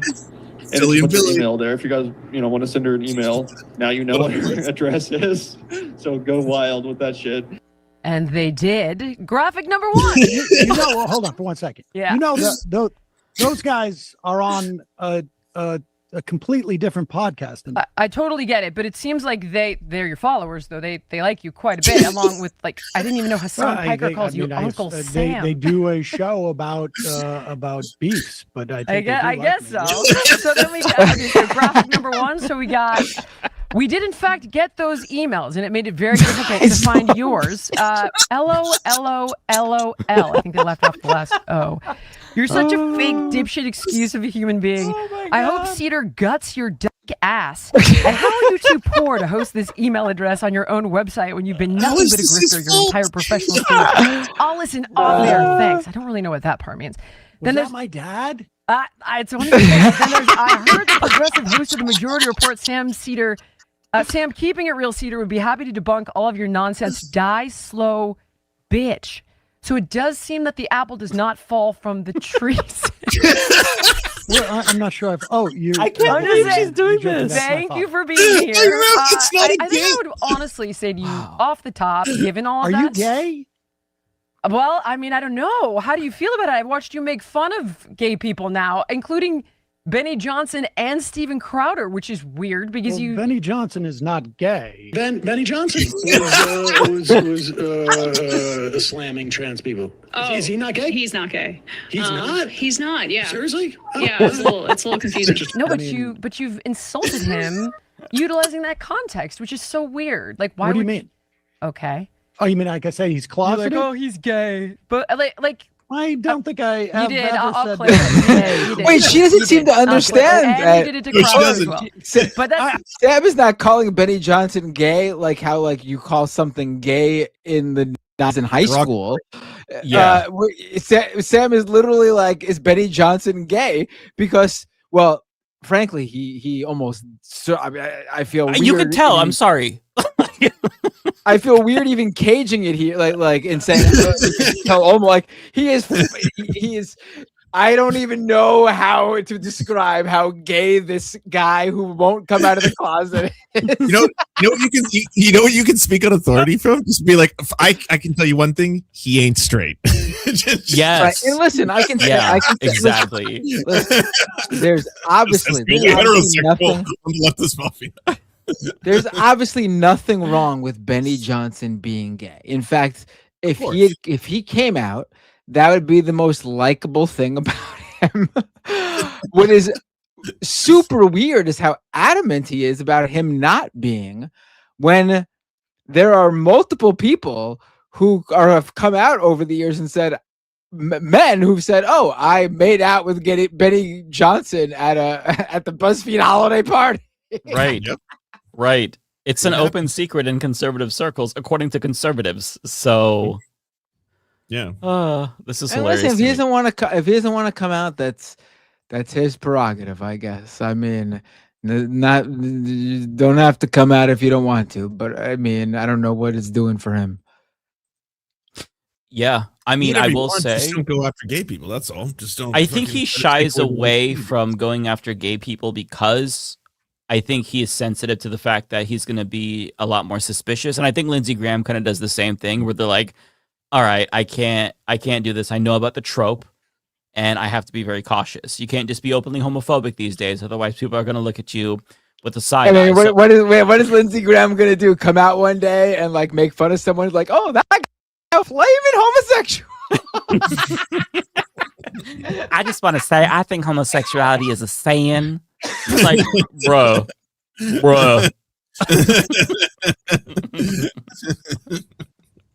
He's like Michelle Bachmann's husband, Marcus Bachmann. If you don't know who Marcus Bachmann is, just look him up. He ran like an anti-gay conversion therapy clinic, and he has interviews talking about it. And he's like, we just want to help these kids. Like, I swear to God, like the biggest stereotype ever. And I don't want to promote stereotypes, but like he is a very effeminate male. I think the Parks and Rec character is based off of him. Like, it is actually. Yeah, how extreme he is, right? Like, yeah, it's so unbelievable. You're like, okay.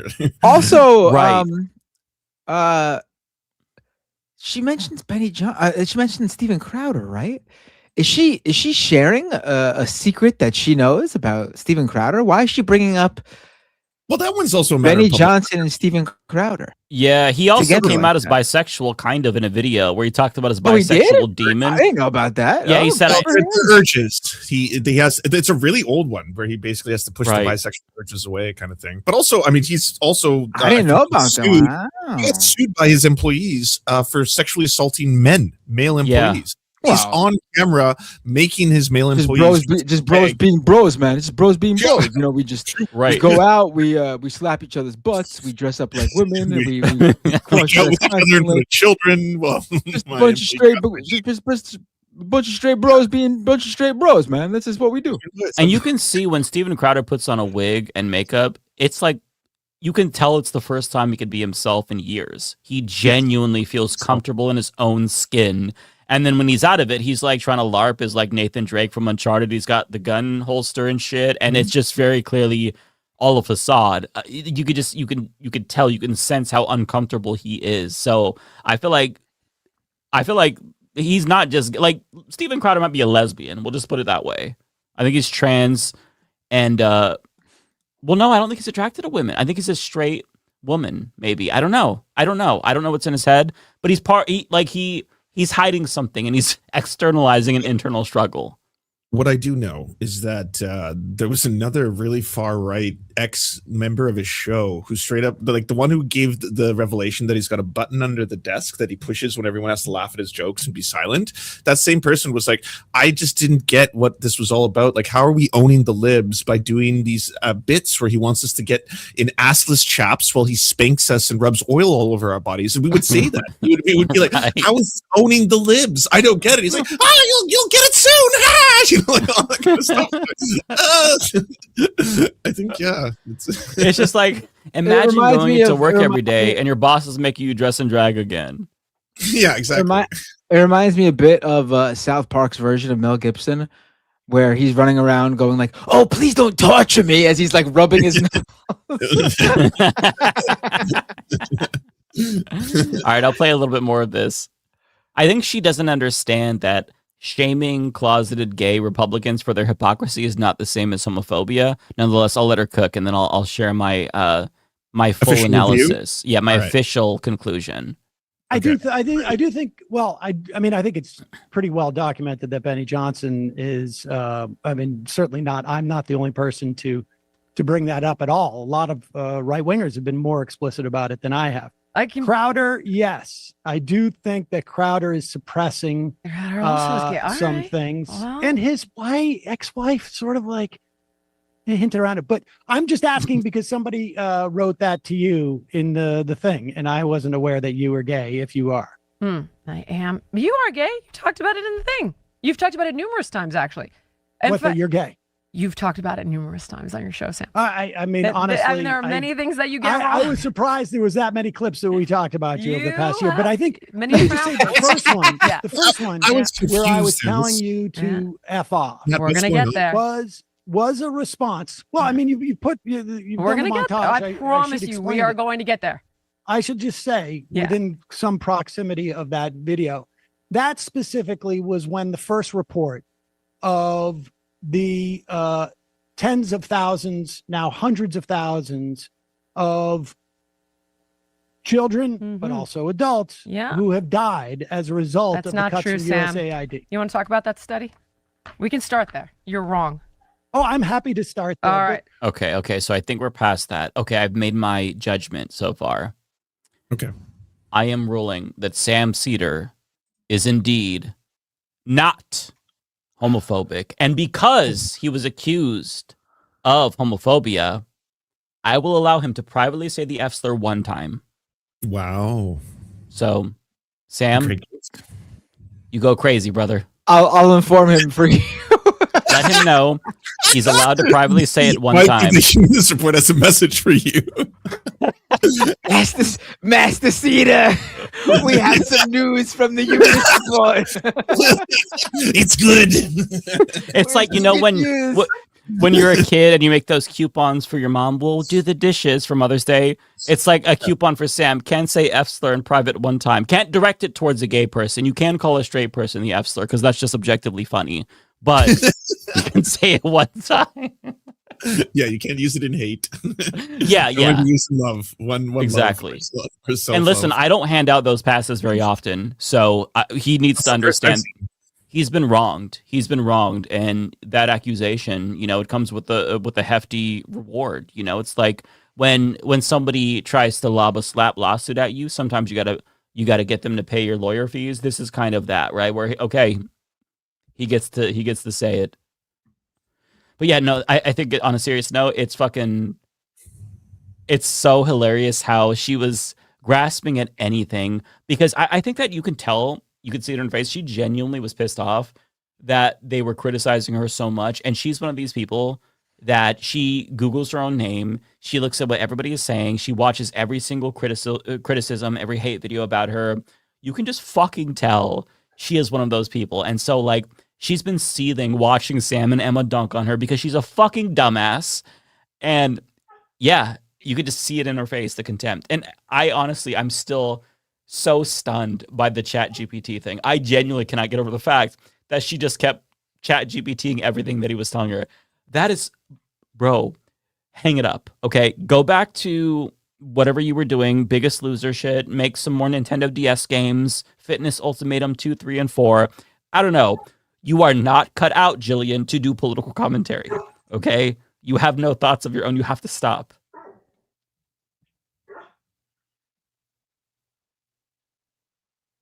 No, David. We'll see you all next week. No, I'm just kidding.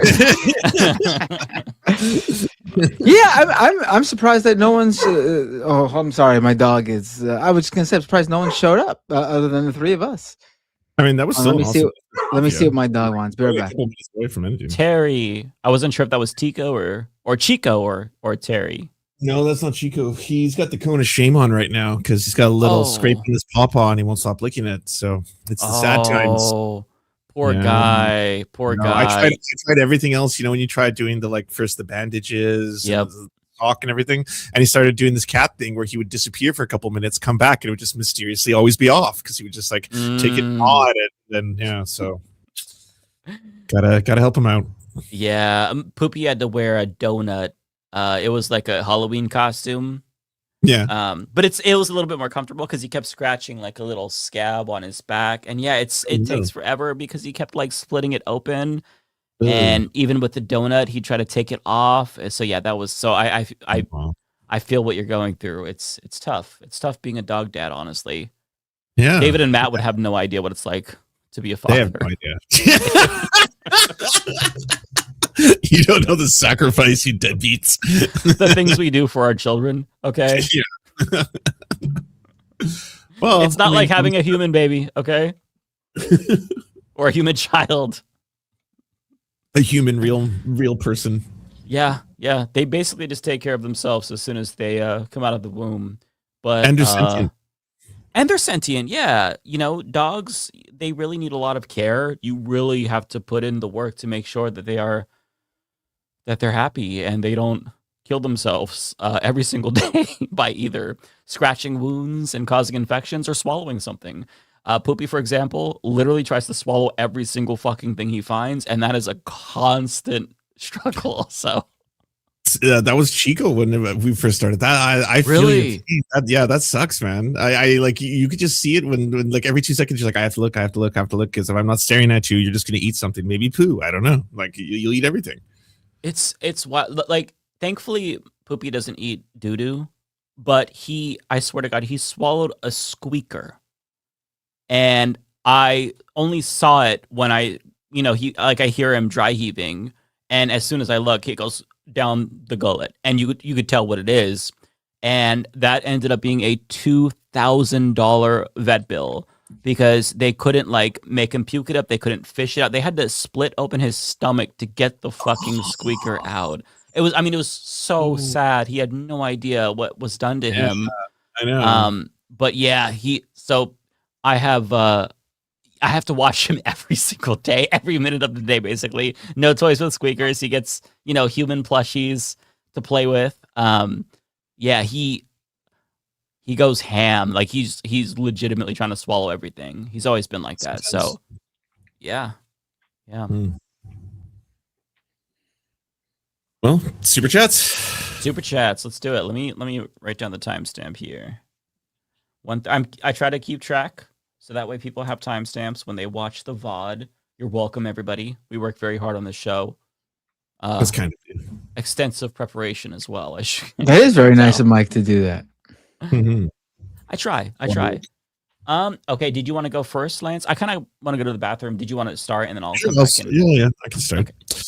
Thank you to JPJH8844 for the $5. Who exactly is God? The Egyptians, Greeks, Romans, Norse, Indigo societies all had many gods. I think probably streamers. I don't have a non-jokey answer to that. It seems like something that every human being has the pleasure of being able to figure out for themselves, and that's part of one of the great mysteries of life. I mean, who knows? Who knows? Is there not? Is there multiple? Is there something that a version of God that no one's come up with? So who knows? I don't know. Who knows? I prefer not to think about these things. Yeah. So don't send us super chats making us get all philosophy over here. All right. Yeah. I mean, the only thing that matters about that is, I guess, when you're gone, and right, and who knows? What does that matter then, right? I mean, I guess if you believe in a God, you believe in an afterlife, and then it matters because there's something after this. So I guess it matters to you then. But I guess I'm already looking at it from my own personal belief that there is none. So I guess I'm already doing it wrong. I agree with you. There you have it. Looney Tunes 9,000. Thank you for the 199. Mr. Mustache looks too damn nervous. Is he okay? Referring to the Nazi. I think his body was rejecting his thoughts. I think that's what happened in many such cases. Biological propaganda filter. Yeah, exactly. Philly in Canada, thank you for the 1312, the magic number. Thanks for the advice regarding the new West Tenants Union today. We're gearing up for an October municipal election by encouraging voters to get involved at a local level like COPE did with Sean Orr. Awesome. This is an individual who emailed me. Sorry, it took me a while to get through the emails to get to you. But yeah, to people who were asking how do I get involved in local politics? You keep talking about, Lance. I was like, I would try to find orgs in your area that already are established because they have probably a lot of great support networks they've already built. Like I can tell you for the COP in Vancouver, their Discord has like all the events, all the rallies, all the things you need to attend. So it's really easy for someone like me who's got like, ADHD brain to find all that stuff. So in your local area, I would find whatever, local lefty organization is doing that and then go from there. Pirate D Strike, thank you for becoming a member. Near the Far World, thank you for the $2. Have you seen Oreshnik in action? Zeus IRL, USA's fucked? I have not. The Bay photo, thank you for the $4.99. Nick Shirley is absolutely getting assistance from the administration. He's in Minnesota with Dr. Oz right now to discuss fraud. Yeah, I wouldn't put it past. I think there's a difference between being an asset and being a useful funding agent, right? Like I think Nick Shirley, they certainly could be like, hey, do you want a free trip to Ecuador, film the prison, do a video on that, and he'd be like, oh sure, golly gee, and that would be like the whole thing. I think that's probably more likely than he's working with the CIA. I also think they are working with him because they think, because of his age and him being a YouTube guy, that he's like speaking to a certain cohort they want to reach, like a younger demographic, and I don't believe that's the case at all. It's pretty clear that his viewership is like most right-wing content, skews old. Yeah, also true. The Bay photo, thank you for the other $4.99. Do you think Nick Shirley is bad enough? I too discovered there's a growing army of Shirley copycats that are even dumber. I can't imagine. It's the Just a Prank Bro YouTubers, but basically they've all become political streamers. Because they realize there's money in being a right-wing streamer. There's money in being a right-wing influencer. There's money in it. It's that simple. That's what they discovered. They'll run to a new niche when it's time. I mean, just like how gambling content was big, so a lot of let's play game streamers moved over to doing gambling shit. Every one of them just move on to the next trend because that's what it's all about for them. There's no like fucking purpose other than being a fucking star and making a lot of money. Looney Tunes, thank you for the $4.99. This is why the search stream got nearly 1K views, brought to you by Jillian getting the L. Yeah, there's a lot of people laughing at the Sam Cedar debates because he's funny. Old Man in Philly, thank you for the $10 during the whole Cedar Michael's bit. I kept waiting for you to say thank God she ain't Canadian. Thanks for all the laughs tonight. I really appreciate that, Old Man in Philly. Thank you for all the she's not Canadian, right? That's what you said? No. She's like, my understanding is she's famous for being on The Biggest Loser. And yeah, she was like the host or the head trainer or whatever. Yeah. Yeah. I think she came back as a trainer after winning it, right? Like she was a Biggest Loser contestant turned. No, I don't think she was a contestant. No, she wasn't. No. Yeah. I've never seen the show. Got it. Yeah, I haven't. Well, I was telling my chat, I was like, I think it's really weird that she's doing this. Like YouTubers or whatever, it's not like there was anywhere to fall. Like to be a fucking major figure on one of the most popular network TV reality shows during a time where that shit, like I'm sure she was getting paid then, and then to like start doing political YouTube Yeah. content. Like, What a what a fall. fall from grace. Like, I'm under no belief that this is some sort of a high-end career we're doing. This is like no one says, "Oh, I want to be a political YouTube streamer when I grow up." She's a colleague of ours now after being on The Biggest Loser and having licensed Yeah, like, Nintendo what a DS fall. and Nintendo Wii games. That's crazy. What a fall from grace. Seriously, like, Humiliating. be a trainer trying to help people and doing it on TV is, Yeah. Oh my God. Finally, thank you so much to Prairie Fire Neb, the one and only the legend, for the incredible $10 with the message, "Is it good comfort to me to know that I believe in the correct God? Praise be to Allah, and may the Prophet's blessings be upon you." You chose correctly. That's neat. Someone had to. But I should point out for the racist Islamophobic people out there that that God is the same for the three major religions. Mm-hmm. They Don't tell the believe in the same God as much as they like to think. The evangelicals won't want to hear that.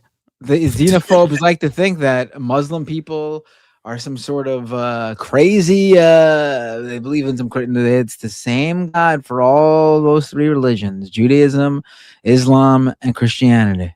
They don't know that Allah literally means God. They think that it's the name of a different God.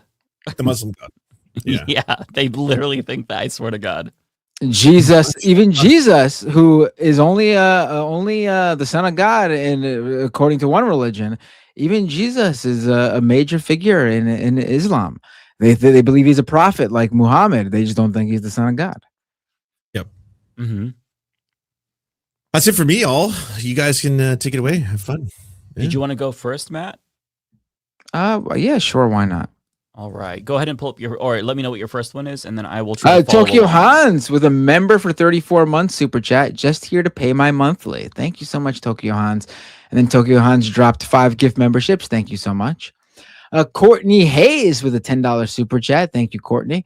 Matt, since TKO acquired WWE, the guys on Wrestle Talk News have been talking a lot about the enshittification of WWE. And they're even working on a video essay on this specific topic. Your thoughts? I actually was thinking about writing something on that, actually. And I was using that same phrase. I don't even watch Wrestle Talk News. That's great minds think alike, right? Oh, yeah, absolutely. The ads, the selling out of every single thing to put advertisements on everything, the ring apron, the cutting into like the paid events to fucking broadcast ads. The advertising of things in content, like wrestlers bringing up advertisement, it is ludicrous, and a lot of bad about Vince McMahon, but Vince McMahon would have never sullied the wrestling show, the wrestling product with that. He would have definitely. I mean, that's why he never did that. Let's go to Looney Tunes 9000 with a super chat. Wolf Blitzer looked like he wanted to puke on the damn camera on set. Well, yeah.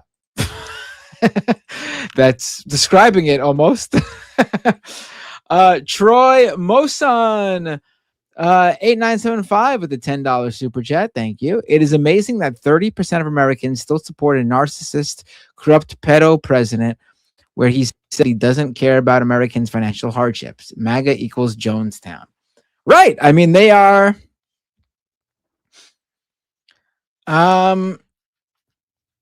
They find excuses for him all the time. Did you hear about that interview from NPR with Trump supporters where one of them said that they still support Trump and the way that they are responding to higher grocery prices is for him and his wife to fast? Oh, cool. Oh, still support Trump.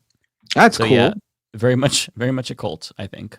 I mean, thank you, Trump. Your grocery prices that you've induced, thanks to the war in Iran, has given me and my wife a fantastic diet. We've lost 50 pounds. It's okay, bud. We'll just fast. You keep on bombing those kids. I don't know what to do with these people. Oh, it's I saw one of the Babylon Bee guys. Completely serious. It wasn't part of one of their jokes.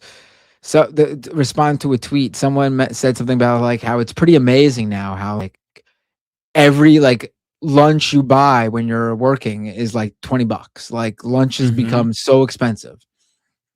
And he was like, responded to it with like 2 slices of bread, 18 cents. 2 slices of turkey from the deli, 34 cents. And it's like, are you being serious? Like, first of all, you can't even buy things in that quantity. You can't go to the grocery store and say, I'll have right. two slices of bread for 20 cents. And also that's not an accurate price, please. But it's amazing how all of a sudden now the guys who are like, this is what they took from you. That was their rallying cry over and over again, right? Remember when we could go to Pizza Hut and buy a pizza and eat there with the red cups and our whole family would enjoy the Pizza Hut experience? This is what they took from you. Those same guys are now like, oh, just you could go and buy a can of beans, right? We all got to tighten our belts, guys. For the greater good. Amazing. This is what they took from you guys. Are now all of a sudden like, oh, just got to shop smarter, right? It's crazy. I mean, Ronald Reagan swept to victory after that was part of Jimmy Carter's message. Like, yeah, we all got to come together and we've got to, make some tough decisions. I'm paraphrasing it, but like that was not very popular. And now right wingers are like, I'll starve for daddy. Fuck it. I'll die for it. The majority of these people would rather feel real pain than have to admit for a second that they were duped or they were wrong. It's unbelievable. Yep. And I'm sorry, I don't know how anyone if I was a Trump supporter, I don't even know how, even as a Trump supporter, I could be like, oh yeah, those January 6th guys should get $1 million each. Like, are you serious? Yeah. Yeah, it seems stupid, like short-sighted. Right. It's indefensible. If he gives money to those people, then I expect the next Democratic president to fucking give $1 million to every single left of center YouTuber and podcaster. Yep. Yeah. Even international ones. You better fund the Canadians too. Yep. I want my fucking DOJ funded lefty fucking for all the shit we've gone through for every Trump term, for the demonization of us, the loss of revenue when these guys fucking buy up social media platforms and fucking like Twitter and make our shit impossible to find. I want the fucking $1 million fucking restitution. Thank you very much. Yeah, absolutely. And if we can't get that, I'll settle for something I won't say happening on camera. I'll settle for a French style revolution. That's as far as I'm willing to go. Mike wants Trump to suck his dick. No, oh God. I would literally rather die, unironically. The thought of that is like revolting. A little bit sloppy, Mike. I'm sorry. All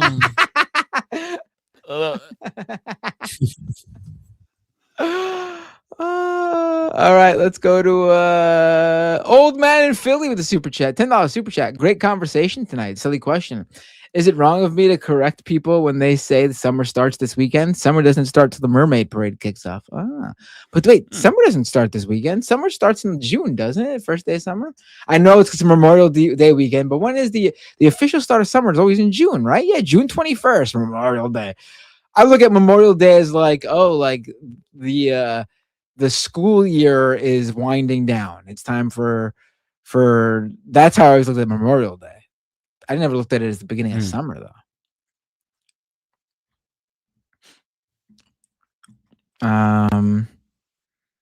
Prairie Kowalski with a $10 super chat. Matt, you might be working and doing family stuff for 16 hours straight and say that is your excuse to not do Doomed. But Mike is doing those 16 hours gay and yet makes time for his members. Shaking my head. Yeah, I gotta figure it out. No, I know you're joking. I gotta figure it out. It's not just because I'm tired and I work a full-time job and I got 3 kids. It's also like, I was doing Doomed and then Scam Economy weekly for as long as I was doing it, and it was doing good, but like it plateaued for a long time and it never really took off. So it's time to reconfigure and try something different, because I can't keep doing the same thing for years and years and years and it not like grow. You know what I mean? It's the cost of doing business analysis too. Mm-hmm. Although I do think there's room for Scam Economy. I just got to figure out how to do it.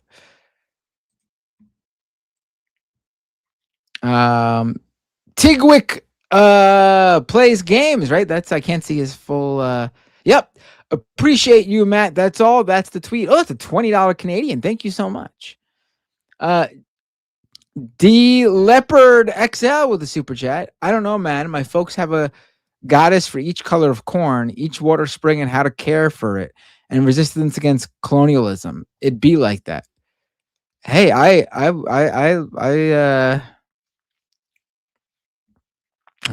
power to you.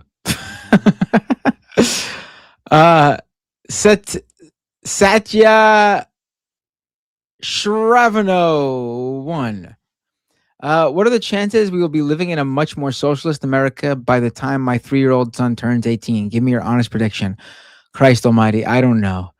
If you were to ask me in 2016 during the primaries, I would have told you like we were on the cusp of an American socialist, revival or something. Didn't turn out that way, did it? We've fallen back into Jim Crow, so I honestly think we gotta dig ourselves out of this hole first. I feel like I honestly think like, and I want to be clear here. Clearly, like in terms of like civil rights and social justice, I feel like obviously that has moved forward, no matter how much the culture and the rhetoric tries to take us back, and that stuff has fallen back. The basic rights for people and how society at large treats them has certainly moved in the right direction, regardless. So I'm not opining to go back in time or whatever, but in a broader sense, I definitely think we have gone back big time in many ways, and I think we are living in a really bad time period. When you look at all things together, when you look at AI and the control tech companies have over our economy, and how they have the leaders in tech have abandoned those same social justice principles that they once pretended at least to espouse, and are now going like full bore, like right wing. I do think it's really bad that someone like Elon Musk can go out there and completely hijack the news cycle with rhetoric complaining about a black woman being cast in a movie, a Greek mythology movie or whatever, and other companies look the other way and still work with him and new things with his companies. I feel like that wouldn't have been the case not too long ago. Like that would have made you radioactive and no one would want to work with you anymore. But combined with like the prediction market stuff and stocks, and like no one cares about anything but making money anymore. Like that's truly all that it's about. It's strictly, and obviously capitalism has existed and people have always wanted to make money, but I think people would once upon a time think about, oh, I have a really cool idea that will make a lot of money, or I have a really good idea for a great product that'll make a lot of money. Now it's, I want to get rich quick. I'm going to put out shit, but it's going to make me a lot of money. I'm going to fucking do it. like the quality of things, the care in actually solving problems is just gone. It's just all about it. I hate to, I'm not trying to sound promotional, but it's literally a scam economy.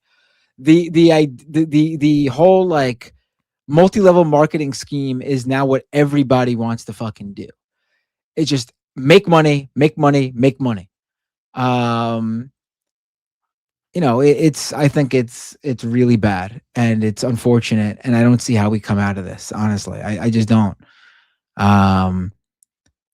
We have legitimized the idea of scamming people if you're able to make a lot of money out of it, and it's fine to do it, and there's no repercussions.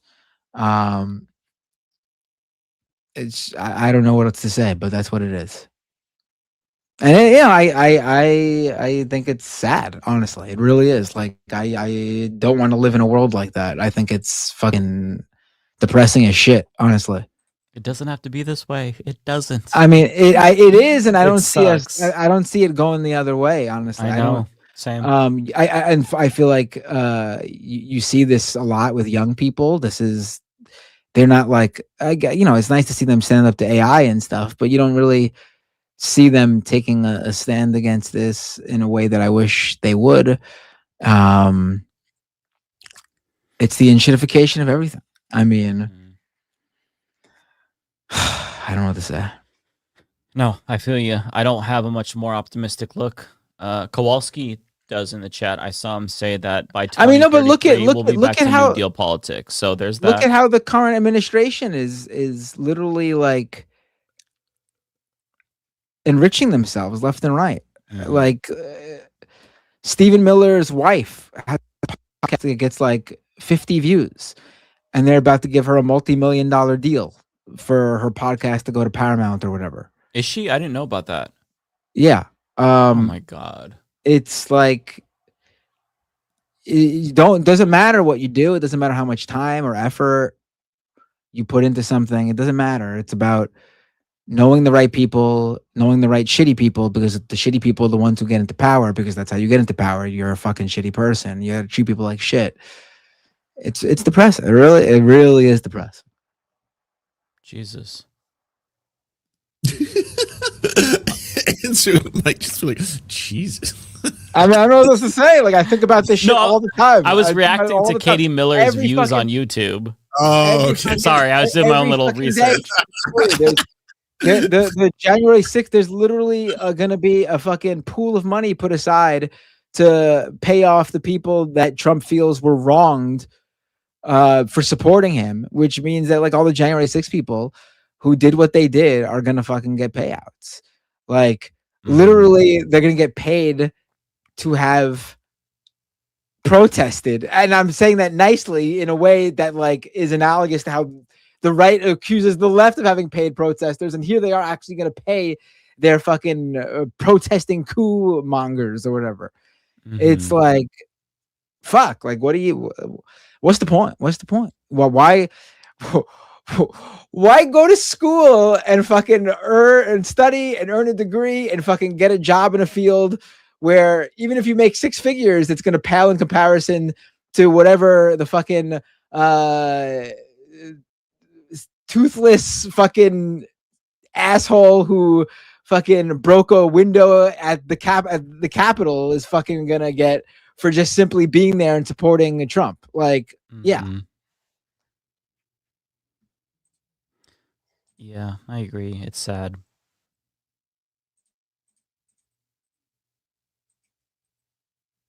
Did you have any more, Matt? Do you want me to have more? I think I shouldn't. I think I'm Satya Sharavo with another super chat. Well, our backup plan as an immigrant family was find a way to get to Germany, but AFD looks imminent there. I guess we're fucked. The Bay photo with a super chat. Well, I mean, blue states are still decent to get to, right? Like I haven't traveled to the U.S. since the fascists took over, but I imagine the blue states are still pretty blue. They must feel like I have a lot of friends in L.A., a lot of friends in New York, and it's like L.A. I've heard is distinctly kind of fashy. Like you just see like ICE on the streets and stuff, but New York feels very much like New York. or at least that's Yeah. been the vibe they've told me. I mean, I can't speak to New York, but blue states, I still do feel more safe, of course. But there is, and I think, and this is probably true for every city, but there is a much more vocal fascist presence in this city. They've kind of come out and made themselves known, but at the same time, you do see a lot of pushback from community members, even in like rural areas in Oregon. I can't speak to like Eastern Oregon, but around Portland, there is a lot more organization and just people who are willing to stand up for their immigrant neighbors and whatnot. Like if you go to Hillsborough, for example, near Portland, they are trying to help immigrant families who are afraid to leave their homes, so they're doing grocery shopping to them. They're taking their kids to school, and so like there is community to be found. If you look at Seattle, it's basically trans mecca. In fact, the city is almost overwhelmed with the amount of domestic migrants they're getting because so many people are fleeing red states if they're able to. I'll pitch Portland as well. It's a lot like Seattle in the sense that it's a neoliberal hellscape and it's gentrified into oblivion, but the culture is really, really welcoming. And that goes a really long way if you're feeling like you can't be yourself. In Portland, I kind of feel like you could be yourself. Seattle, I think that's probably the same as well. You know, I've been to Seattle, but I don't live there. But, you know, these cities where you can at least feel like you can go outside and not get hate crimed in 10 minutes, that really does make a difference to your mental health. But it sucks because not everybody can do that. Like, you can't leave your job or your family and move across the country. So it really is a privilege to be able to do that. But if you have the ability, then, you know, I still think it's fine. I think you could be safe in that sense in the United States. That's why I tell people link up with like a queer buddy across the country. If you're in a red state, try to get to know somebody online, and you know maybe they'll roommate with you or something. You know, if they just moved as well. Evan from Portland just donated to say, I counter Matt's doomerism with hope. Growing labor power and community organizing like the DSA isn't going to stop anytime soon. Yeah, I mean that's a good thing. It's just we have a lot working against us, so it's tough. I mean, honestly, the only way that I feel like we will turn around is if there's literally an administration that overlooks the law like the Trump administration does, but for our end of things, because the court, etc., will hold back any attempts to do anything, but they need to just not give a fuck and just fucking do things, like, and fucking supersede the law like the Trump administration does. Yep. And just I fucking totally like agree. And then go after these people. Mm-hmm. And not give a shit about like what's said about like, oh, this is no, that's what we're doing. We're righting the wrongs, which means, we got to go after you. Mm-hmm. And we are. We're not even hiding it. This is what we're doing. But there's no one's going to get in like that, because even the most left potential person I can see getting in there, like an AOC, is still going to want to do the right thing for their own legacy. No one's going to want to be seen as the person who fucking like, because, but whatever. I don't know. Yeah. I'm going through a lot right now. No, but it's not. You're not saying anything that's unreasonable. I totally agree. I think that we need to have a Democratic Party that goes authoritarian against MAGA. We never crushed the South fully after the Civil War. We need to finish that project. We need to mandate education for all MAGA chuds. Give them community service, punish them for what they did, and for their ongoing racism. There needs to be a real reconstruction effort in this country. Like, we actually have to dismantle racism and fascism, and you can't really do that unless you punish these fucking people. That's the most I'm willing to say. There's a Karl Marx quote that I always come back to that I really love, and it's, "We have no compassion, and we ask no compassion from you. When our turn comes, we shall make no excuses for the terror." And I honestly feel that 100%. That's very metal. Yeah, it is super metal. It's probably why it connects with me so much. I love it so much. Yeah, but yeah, I mean, that's how I feel. That's how I think. You really understand why communists like Fidel Castro went above and beyond to root out fascists from the country and educate the population, because you just can't have a country with that much fascists. There's no way the country can survive. Maybe you can get by for a while, but they're going to rise up. I mean, the South has always told us, we're going to rise again. The South will rise again. And they're kind of doing it. They're bringing back Jim Crow. And we need to crush them once and for all. And I don't know how, this is all going to end. It feels like we're kind of in a cold civil war. But I fucking hate these people. And they could hate me too. But we have irreconcilable differences. And somebody said re-education.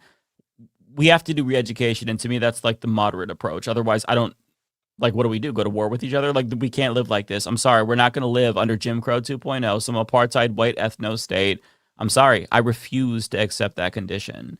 And like us blue states, we pay so much into the fucking federal government, and we get spit on in return. Like, California puts more money into the federal government, and Trump is like holding up funds for like disaster relief and shit, millions of dollars in funds. That's literally taxation without representation. We did a fucking revolution for that. So I don't know any way out of this short of like very revolutionary thinking. And the Democratic Party is not a revolutionary party. I'm not a revolutionary figure.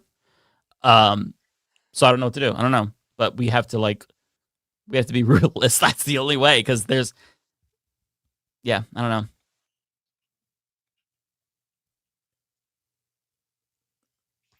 I got a few more super chats. This one is for you too, from Bay Photo, I think. The Bay Photo, yep. Elon's net worth is currently $800 billion. SpaceX IPO will make him the first trillionaire because Wall Street will pump it up regardless of SpaceX's financials. Right. I mean, the most we could, I think, hope for is that this shit just falls from under them, because the money's just not coming in. It's all a great big fucking Ponzi scheme. They're all propping each other up. I mean, I was reading I think it was Ed Zitron, who's great, an article he wrote, I think it was him, about how Anthropic, one of the big AI companies, is turning a profit for the first time.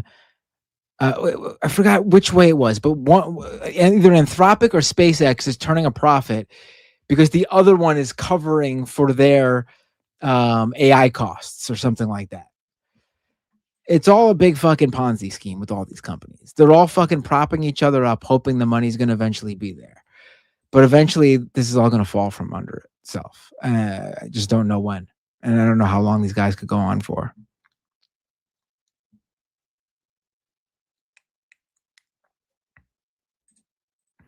John Deere, 3486 with the super chat. Have we talked about the Fox News face mask yet? I don't think we have. I do know what you're talking about. It's very weird. Usually I'm not someone who falls for these sorts of conspiracy theories because a lot of them are very easily explained and people are just fucking morons.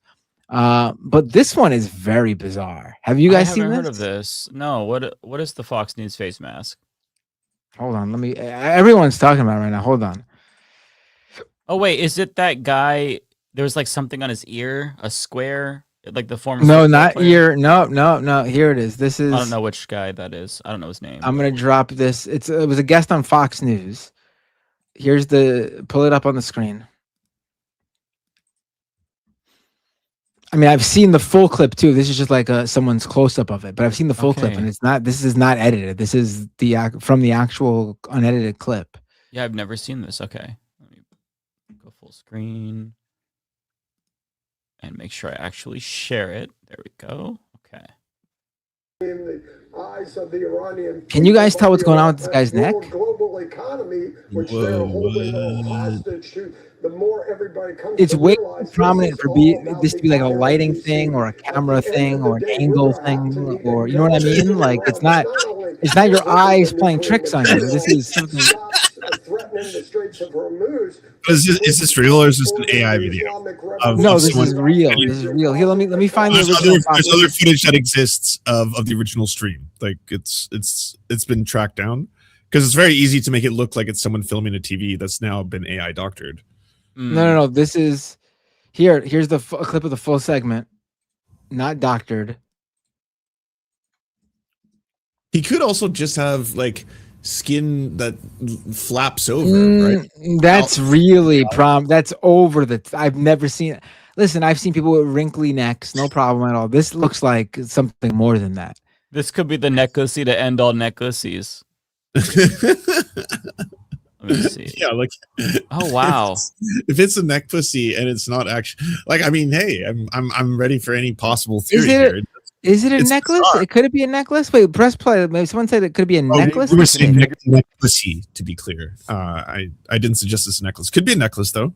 Like a choker? I don't know why No, 60-something-year-old man be wearing like one that. of those.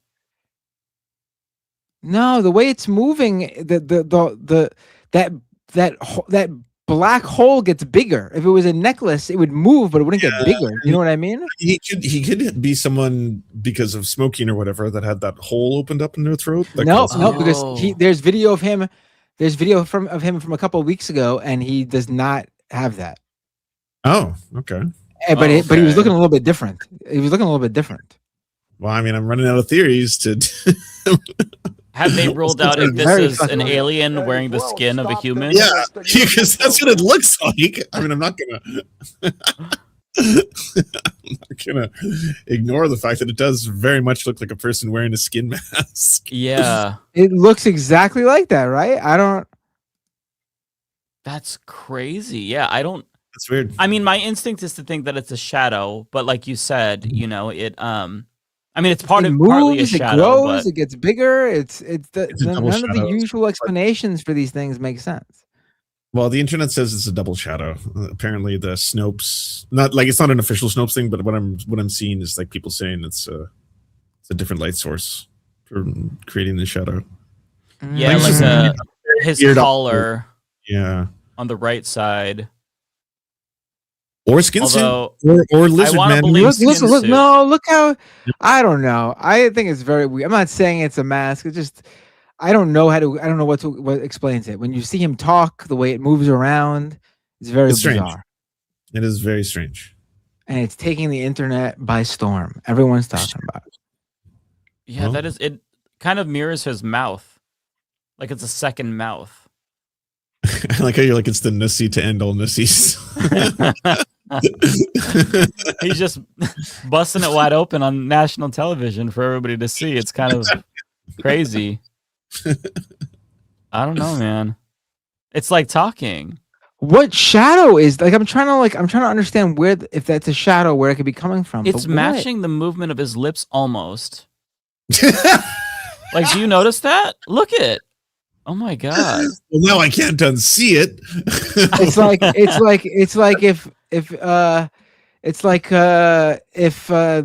what's his name from Mars movie with Arnold Schwarzenegger. Oh, that was creepy. You cut out and went fuzzy exactly when you said, "Oh, it's happening again." Oh, you're being silenced. Total Recall. He's on to the truth. Were you silenced? No, I cut out. Yeah, you went all garbly for a while, multiple times. It's exactly when you were about to reveal something. It looks like if Quado, right? That was his name from Total Recall. Oh, yeah. It looks like if instead of his stomach though, it's coming out of his neck. Quado. Everyone needs Or Krang from the Ninja Turtles. That was just a giant brain in a cube. I don't know what the fuck that is, but he needs to put that thing away. Don't take it out on television, sir. Please. Very weird. Like give me the heebie-jeebies. Clay Rock 10 with a $10 super chat. Did you notice the whitewashing of San Diego mosque white supremacist murderers? At first, the cops and media kept calling them equal opportunity killers. MAGA then lied about 9/11 mosque ties. What? I gotta be honest, I didn't follow it too much other than knowing that these guys were wearing. Well, first of all, the main thing to describe them is they were, they idolized mass shooters. Mass shooters specifically. I do think the mass shooter specifically from my understanding of these two, the mass shooter idolization comes first, and then everything else is secondary to match. You know, were they white supremacists? Probably. He mentions being a white supremacist in his manifesto. Absolutely. Yeah, absolutely they were. There's no question about it. Like this is one of those cases where it's like there's the manifesto is quite clear. They hate the Jews, they hate trans people, they hate gay people, they hate black people, they hate everyone. Even that, right? But even that comes next to their idolization of the mass shooters. They called the Christchurch shooter Saint Tarrant. They called him a saint. Like that's who they looked up to. Well, a lot of those groups that radicalize youth into these programs, they do that. There's fucked up graphics you can see where they have all these. They're all like sainted and they're called martyrs and stuff. Like it's fucked up. Right. Yeah. And they were wearing the Black Sun Nazi sign. The sonogram. They were wearing what else? There was something else I remember seeing. I can't remember right now. I think this is referring also to the fact that Lauren Chen falsely accused them of being trans, and then Elon Musk retweeted because one of them had long hair. That's why that was the level of evidence presented, but she deleted it. So clearly, I don't know if she's worried that she's like currently really risking full-blown arrest in Canada because like she's under a lot of heat for the tenant scandal already. So I don't know if that's what she was scared about. Like I was talking about before, though, like this is one of the reasons that like Elon Musk retweeted her, her false claim, and then after she deleted it, he sought out another tweet calling them trans shooters and retweeted that to make up for it. Like he wanted that out there. Yeah, he has the same beliefs as the shooters. Like this is the reality. They both hate trans people. The shooters hated trans people, wanted trans people to die. Elon Musk hates trans people and wants trans people to die. Like this is one of the reasons why they're trying to like distract everybody. And to the 9/11 stuff, that's what like Crowder and all these other weirdos were making videos on basically how everyone is being too empathetic towards Muslims because of this. And then like they would do like highlight reels of all the violence Muslims have done. It was really kind of like this feels like September 12th kind of stuff, 2001. Like what the fuck are we doing here? It was really weird. Right. But what my point is like that should be something that ruins him. You should not be able to do that. You should not be able to like I don't care what his beliefs are. I don't care, but you should not be able to be someone of his stature, a mega figure in the business world, and fucking purposely spread outright lies and disinformation to spread hate in that way. I feel like there was a time where if you did that, you would be done.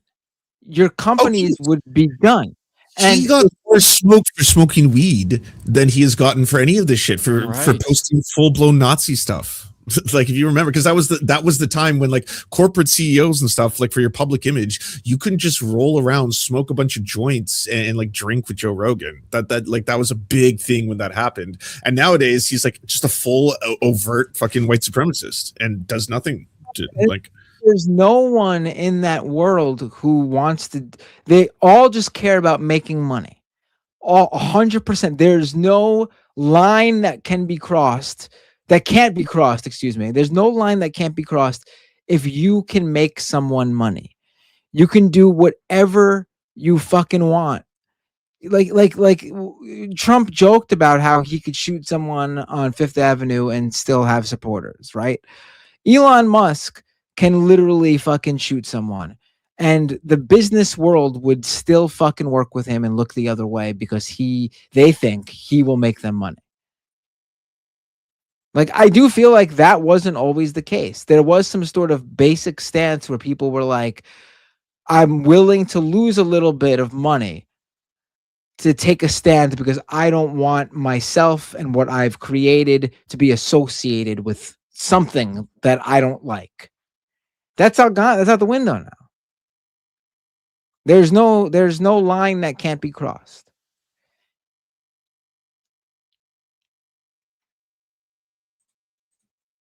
Maybe I'm wrong. Maybe I was just taught that way growing up, and I was a fool growing up in the 90s, and that this was happening then. Maybe. I don't remember it, but who knows?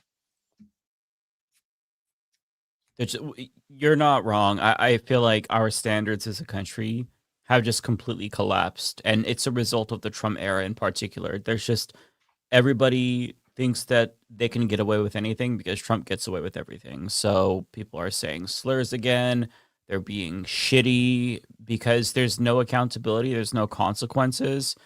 As much as they complained about cancel culture, there's no such thing as canceling anymore. Even if you're a pedophile, the president of the United States was accused of molesting a 13-year-old girl. There's nothing that is beyond the pale for Americans anymore, just so we put up with it. You have a fucking Nazi CEO and a bunch of companies still advertise on Twitter. It's just, I don't know. Well, according to the SpaceX filings, Twitter has lost like $500 million all from advertising. They are fucked. If they weren't owned by SpaceX now, Again, though, I feel like that's more of a cost of, Twitter wasn't making them money anymore because Elon Musk ruined it. So that's why they did it. That's why they stopped advertising there. I don't think anyone really fucking took a stand. Yeah. Yeah. It was simply, he ruined it and it's not making us money anymore. So that's why. Mm-hmm.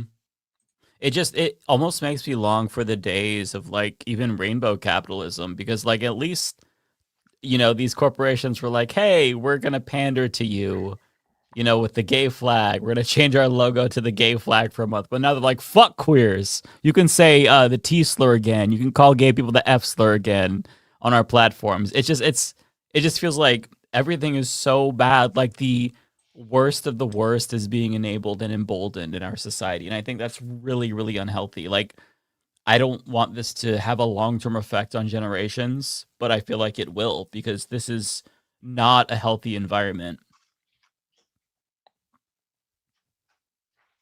Okay. I think that's it for me. Oh, wait, over on Twitch, let me just say really quick. Lux Progressive, thank you so much for the raid. Okay, so we've got Lord of the Viltrumite says, why do a lot of libs and leftists act as if Graham Plattner is the real-life conquest? They think he was like, stand ready for my arrival, Iraqis. I'm not really sure what you mean by conquest. I'm not 100% sure either, but what I think is you're referring to his previous comments about being in the war, and he wasn't as critical, I guess. I mean, listen, people change. People change. Also, when you're in the military, there's a bravado I'm sure you have from being with other military people. Is it ideal that he had those views? No, of course not. But it's great that he changed and has woken up to the horrors of it, and he no longer feels the same way. Obviously, he moves in the right direction. Conquest is a villain from Invincible, is what the chat's saying. Okay. Oh, I should have tied that together because Viltrumites. Yeah. Okay. I think that what I would say about Plattner and this race is that he is the Democratic nominee.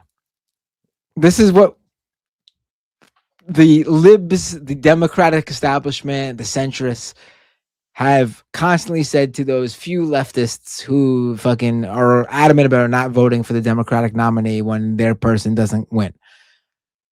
But now we're seeing this with those people actively still trying to hurt Plattner. Plattner is the Democratic nominee. At this point, to go at him, not saying you can't criticize someone to expect better of them. Always for a politician, you should expect more from and better of. But to go at him with the intent to hurt him, which I'm seeing a lot of people do, is basically saying at this point, you want the Republic, you want Collins to win. He is the only person who will be able to unseat her because he's the Democratic nominee.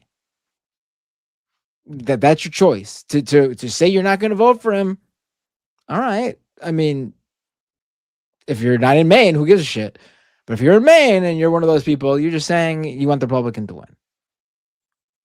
Listen, I've been there. I've held my nose and voted for every Democrat up and down the line. I've done it. You got to do it. Yeah, I mean, look, I have very strong criticisms of Plattner, his platform and his past comments, and I just don't trust him. That being said, I hope he wins because it's him or Susan Collins. I hope he proves me wrong.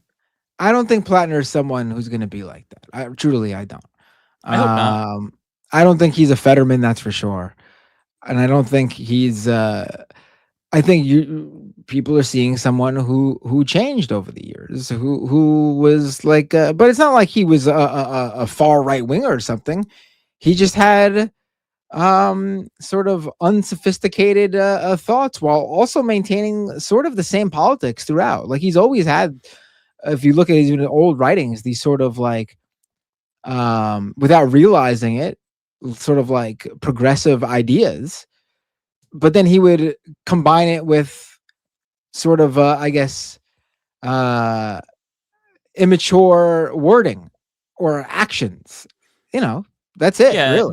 The old tweets and stuff. I mean, that's not my like. It doesn't matter because I'm not voting. My problem is that I don't like the way that he talked gleefully about killing people and never spent a day in jail for killing Iraqis. When was that?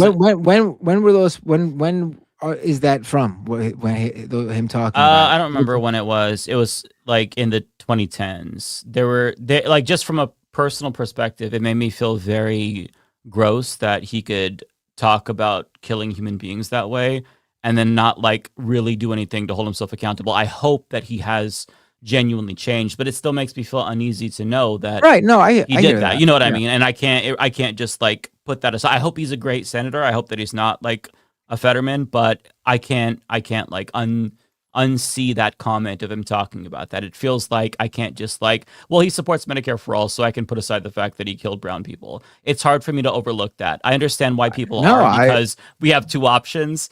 But that's just my issue, and it's something that is a problem that I'm struggling to overcome. But that's just where I'm at, you know, if I'm being honest, cards on the table. Right. But I understand why people would want him to win over Susan Collins because he, again, for the most part, he has good politics when it comes to Medicare for all. He talks about genocide, so I think that that's great. So, you know, that's my thoughts on it. No, absolutely. I completely agree on that. I mean, yeah. Okay. Daniel said, no, Daniel became a member. Thank you, Daniel. Appreciate you. Real John Lithium, thank you so much for the gifted membership.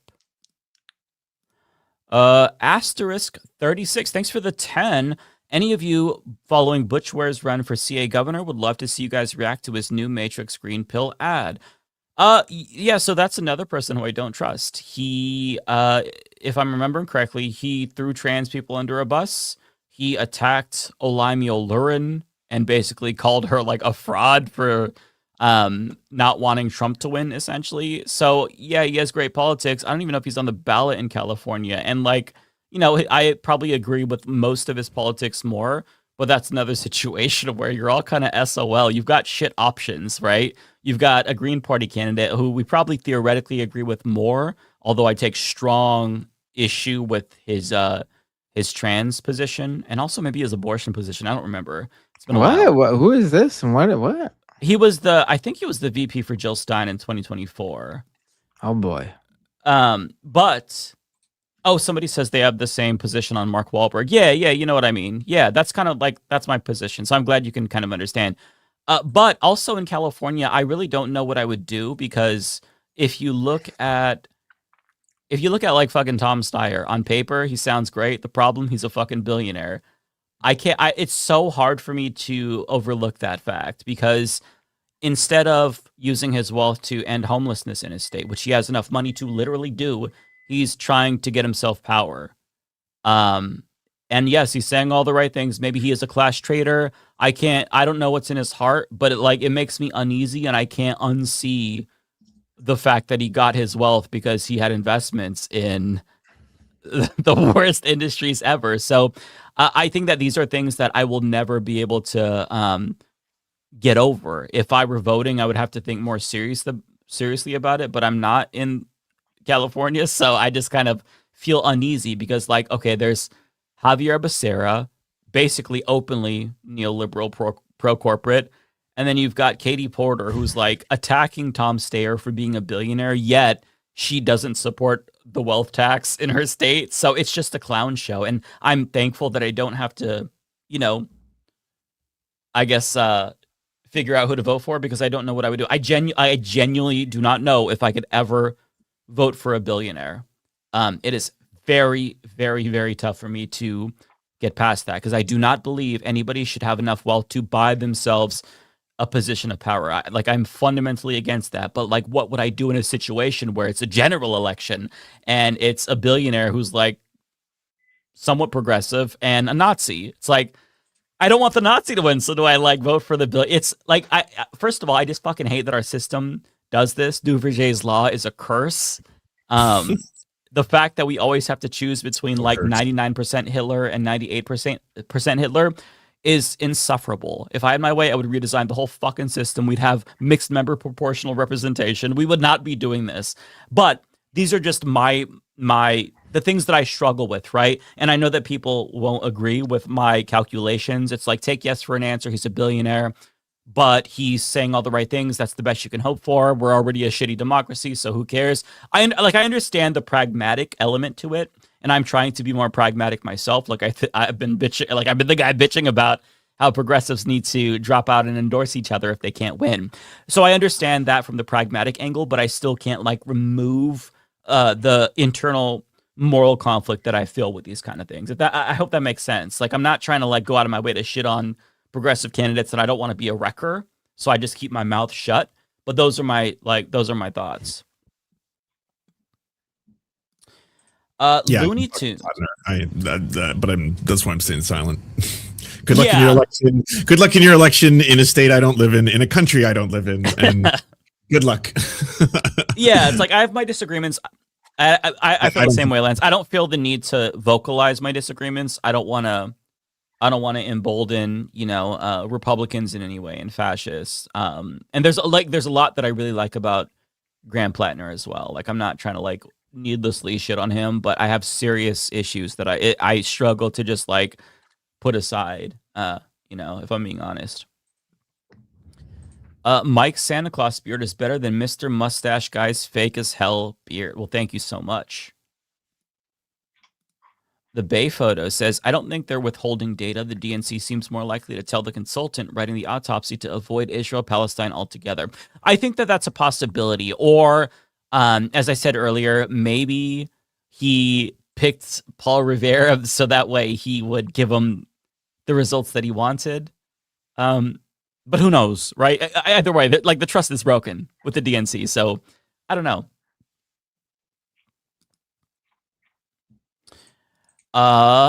One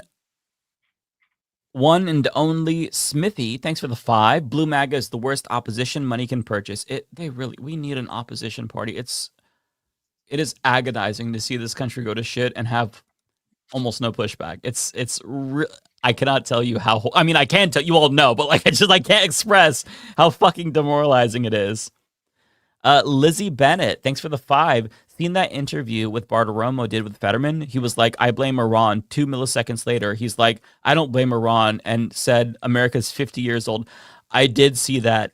I genuinely don't understand how this man has not resigned. I mean, I understand why he hasn't resigned, but it's just he very clearly is not well. He has severe brain damage from his stroke. That's why he became a Republican after all. But he can't even speak. His brain is chocolate pudding, and he's just sucking off Trump on national television, talking about how the ballroom is amazing. And yeah, America's 50 years old. It's so embarrassing. But Fox News is like, yeah, hey, he's going to shit on Democrats. So let's bring on this brain damaged fucking ogre to shit on them. We'll take what we can get. Cartoon says, you see that Christian Nationalist Tax Fund rally? I did not see that. And I don't want to look, but thank you for letting me know, Cartoon. Cartoon also says, I forgot to mention in the Zoom live chat last week, I also saw Obsession a few weeks early before national release. It was an awesome batshit horror film. Okay, I've never heard of Obsession, but it'll be on my radar because you have good taste typically. Chris Corcoran says, to go full Fetterman, you got to have a stroke first. I think that's a fair point, honestly. Yeah. Ryan Chan says the Massey race, not to get conspiratorial, but it seems like things are not adding up. His opponent did like 0 rallies, avoided debates, and won. Isn't it a historic APAC funded? Yeah, I was going to say it adds up if you look at the bill because there were so many ads. And so a lot of boomers voted for Massey's opponent, and television ads are like, that's where the boomers get hooked. And they were literally running AI ads of Massey. I think there was one where he's holding hands with Ilhan Omar and AOC, making it seem like they had a fucking menage a trois. I'm not joking. And in some of the exit polls you could look at, they cited that ad. They thought that it was inappropriate behavior for him. So, I mean, he had a threesome with the squad. That's the ad. I can't respect a man. It's one let thing me see if I can find the ad. Oh my god, that's insane. I mean, it was very clearly AI. We would see it, but boomers who watch Fox News. No, I know. They would not. That's wild. So that's how easy it is now. That's all you got to do. It's just like, well, think of something that'll make them all reject candidate A, run the prompt and spit it. That's it. Yeah, it's like, okay, I found it. It's like fake security camera footage of them holding hands. Oh, no, it's not even fake security camera footage. It's just the footage of them holding hands. That's AI generated. Okay. Thomas Massey caught in a throuple in Washington. He's cheating with the squad on the America First movement. Massey voted with the squad against Trump's tax cuts. Massey voted with the squad against finishing Trump's wall. He voted with them against hiring new border agents. Well, this is worse. It's a complete and total betrayal of President Trump and Kentucky conservatives. On May 19th, fire Thomas. Like, is that not crazy? That should be illegal. But it's so funny that it's clearly a really tacky lowbrow attack ad, and they actually thought it was like literal footage of him having a threesome. They think he's having sex with the squad. So it does add up, Ryan. You just got to look at those ads, because these television ads, I don't think you understand. They blast the shit out of these television ads. Younger people, we don't see it because we don't watch traditional television. But if you go to your parents' house, if they have TV, just watch one TV show. Every commercial is ad after ad after ad after ad. Like, it is non-stop. I'm like stunned because I don't see commercials very often because I don't watch traditional TV. I watch Netflix and Crunchyroll. And YouTube. So I'm not, and I have the fucking YouTube Premium. So I'm never seeing ads. So when I actually get a sense of how ubiquitous and nonstop they are, it genuinely is stunning. Also, Ryan Chan says Jasmine Crockett endorsed against Cori Bush. Yeah, that doesn't surprise me because she's not a progressive. She is a corporate Democrat. Sir Gerbil says, didn't Mitt Romney's grandfather have to flee to Mexico when the U.S. government stopped allowing their sect of Mormons to practice bigamy? I don't know, actually. This is the first time hearing of it. There's a Vice documentary, like a YouTube video on it from long ago, but I think that's true. Okay, interesting. I'm as confident as ChatGPT is about things. Okay. I'll say 70% Okay. correct on that. Yeah. That's a high level of competence in America. That's significant. ABS asks, "Hey Mike, just had a good interview for Hey Mike, just had a good interview for a possible internship. That's amazing. Also got my results back. It seems it could be an autoimmune disease of the liver." Okay, yeah. So on our last Zoom call, ABS was talking about how he was having liver issues, and it was like one of 3 different things. And he seems like he finally has some answer. So I don't remember if the autoimmune disease was the one that was the most treatable ABS, but I hope that now knowing what it is going to at least give you a little bit of closure and put you on a path towards recovery, because that's not fun. That's really scary to deal with that kind of shit. And also congratulations on the interview. So I'm happy to hear that. Looney Tunes says, I'm sorry, but the Jillian debate was pure comedy. Jillian looked like a broken AI bot that needed to be recharged. It honestly was comedy. I didn't watch it when it came on my YouTube feed, and I'm like, no, fuck this. I love Sam, but I can't listen to Jillian Michaels for 2.5 hours. It honestly, I'm a little bit intrigued now. It looks kind of funny. If you don't want to give her the clicks, my video on it will be out tomorrow morning. Oh, okay. Well, there we go. Perfect. It's better. I always like to listen to somebody break it down as well and give additional context. And yours are the best, Lance. So I'm gonna check it out.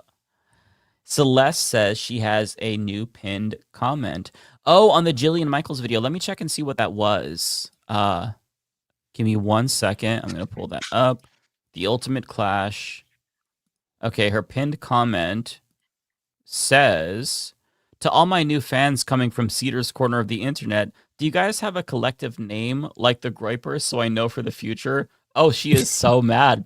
Also, do you realize your guy was on his laptop the whole time, right? Wild of me to think that fact-checking my own claims when he incorrectly said they were wrong was the move. Anyway, let's do the angry co-host next. What do you think? Wow.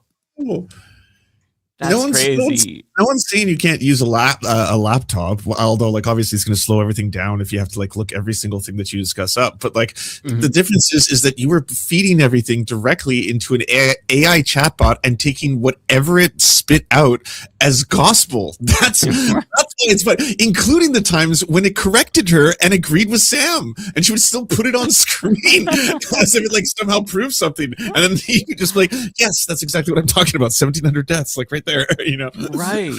And you only have to rely on that if you have no pre-existing knowledge, if you know nothing about history, no facts, if you've only like jumped in this last year to this political sphere and you're trying to act like you know, but you can't. So you use ChatGPT. Like you would use a laptop occasionally to fact check something that they bring up or to see what context they're using a particular statistic in or whatever, right? But if you don't have a base knowledge on anything like she does, then you have to rely on ChatGPT and AI, and that's objectively fucking embarrassing and hilarious. Not objectively, almost, but it's fucking it's embarrassing and pathetic. Anupam, thanks for the $9.99. Says, let's see, in GASC race, motivated Democratic voters went for a right-wing judge because the race was nonpartisan and they didn't know who the lefty was. Supreme Court will likely stay 9-0 GOP. Bruh, I saw that about the Supreme Court race in Georgia. I was watching Philip DeFranco talk about this, and basically there were 2 Democrats campaigning, same platform. They were campaigning together, and the problem was that they're all nonpartisan races, so you don't know who the Democrat is, who the Republican is. And one of the Democrats got more votes than the other Democrat, but they both still lost. And so, like, clearly nobody knew what the fuck it was, who was who. So I guess they were, like, guessing based on who had a Republican name. I guess they couldn't Google it beforehand. I don't know. What a clusterfuck. Failure on probably the local party for not doing enough to get their names out there. I mean, it was an uphill battle, right? It's Georgia, but 9-0 is a fucking... That's a bummer, man. Old man in Philly. Thank you for the 10. Thanks a lot for the laughs this week. We need them. You're welcome. You're welcome. Glad I can make you laugh. What's the over-under of DSA candidates to win House and Senate races this year? Rabs a lock. Milat Kuros looks really strong in CO. Yeah, I think...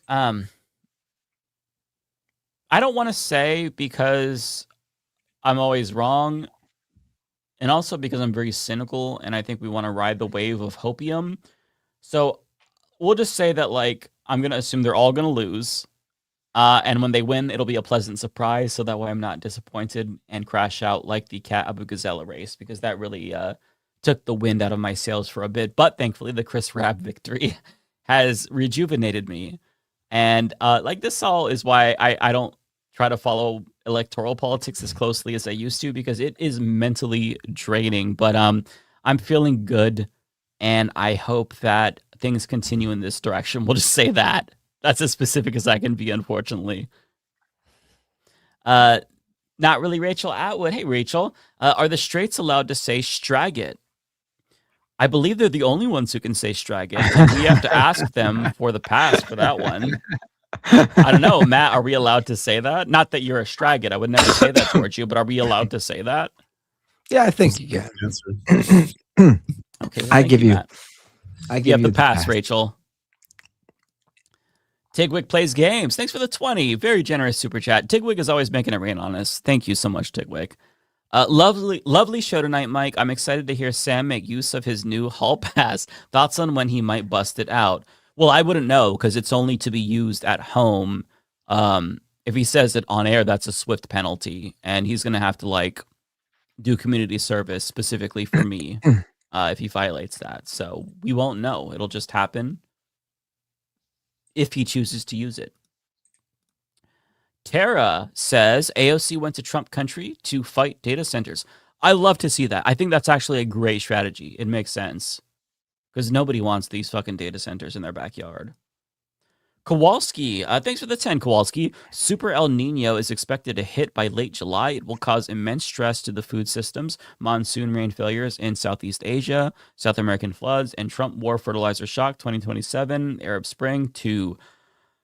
Yeah, that's one thing I keep coming back to, Kowalski.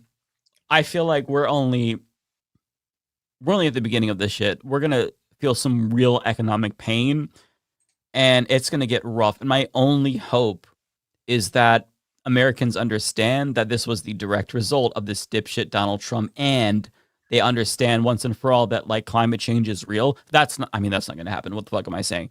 Bare minimum, I hope they blame Trump for all the shit. He's accelerating what was already inevitable, in my opinion. But sometimes things have to get worse before they get better. And my only hope is that there's a light at the end of the tunnel, because we're going to be in for some pain. W.I. Postchin says, why did you stop doing the Twitch live streams? I think I just got burnt out. I'm trying to not do as much, because my mental bandwidth has really been drained in the Trump era. At some point, maybe I'll resume live streams. I think if I were to do any extracurricular activity, it would be interviews. I've been thinking about doing interviews with various people, different historians, experts, podcasters, just shit like that. I gotta think about it more. If I can make it entertaining, because long form content for me is very difficult to make entertaining. I think I'm better in shorter bursts and videos. So I'm letting the idea marinate a little bit in my head, but maybe one day the Twitch streams will come back. But for now, I'm just kind of I'm burnt out, man. Rachel Atwood says May 21st is Circassian Genocide Recognition Day. Oh, okay. Thank you for letting us know about that. I hope I said that right. I probably did not. But thanks for sharing that.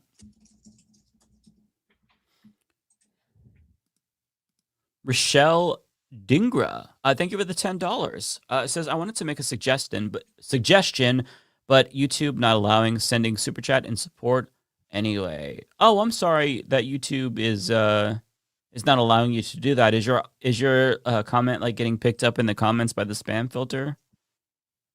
Sometimes, just FYI, sometimes it does that if there is redundancy. If it takes a while to post and you think it didn't post, but you post your comment again, sometimes it'll automatically flag that as spam. YouTube's flags filters are very sensitive. The problem is if you remove them, then you get a bunch of slurs and shit like that, and a bunch of sex bots. So it's not a perfect situation, but it makes it a little bit more tolerable. Although there are people who are casualties and they get filtered in to that, and it sucks. But I'm sorry you weren't allowed to say your piece.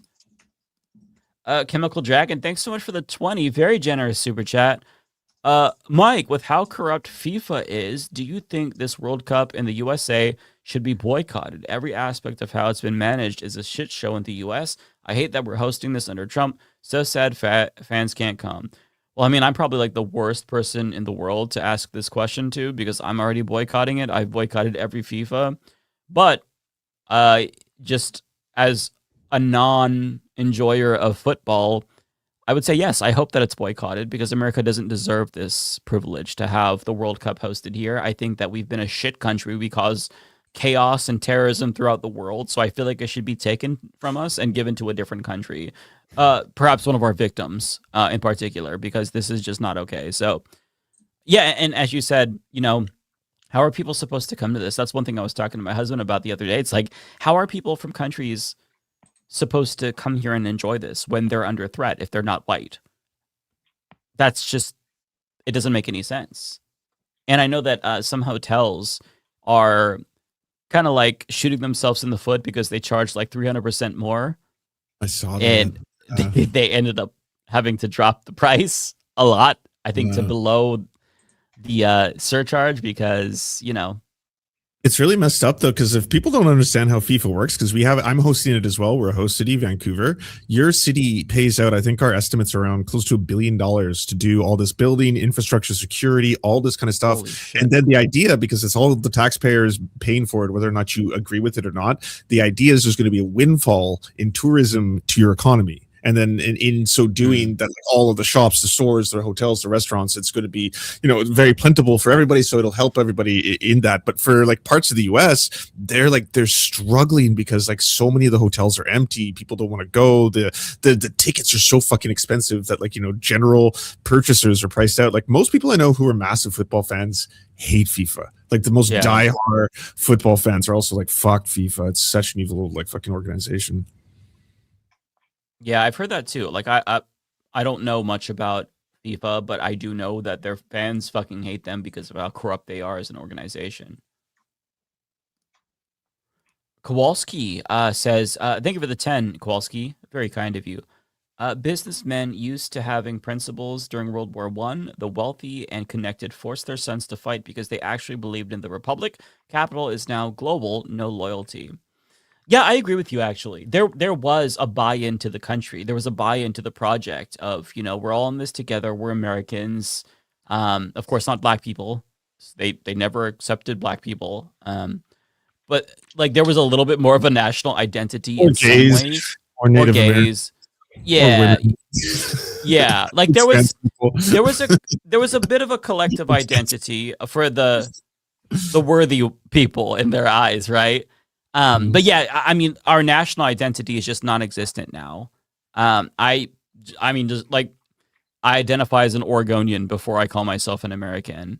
It's kind of like how if you look, I mean, these are older polls. Younger people in the EU would, say that they're in the EU before they say they're in Germany. That's an example. I don't know, like it might vary from country to country, but yeah, I just like there is no national pride anymore. There's no national identity whatsoever.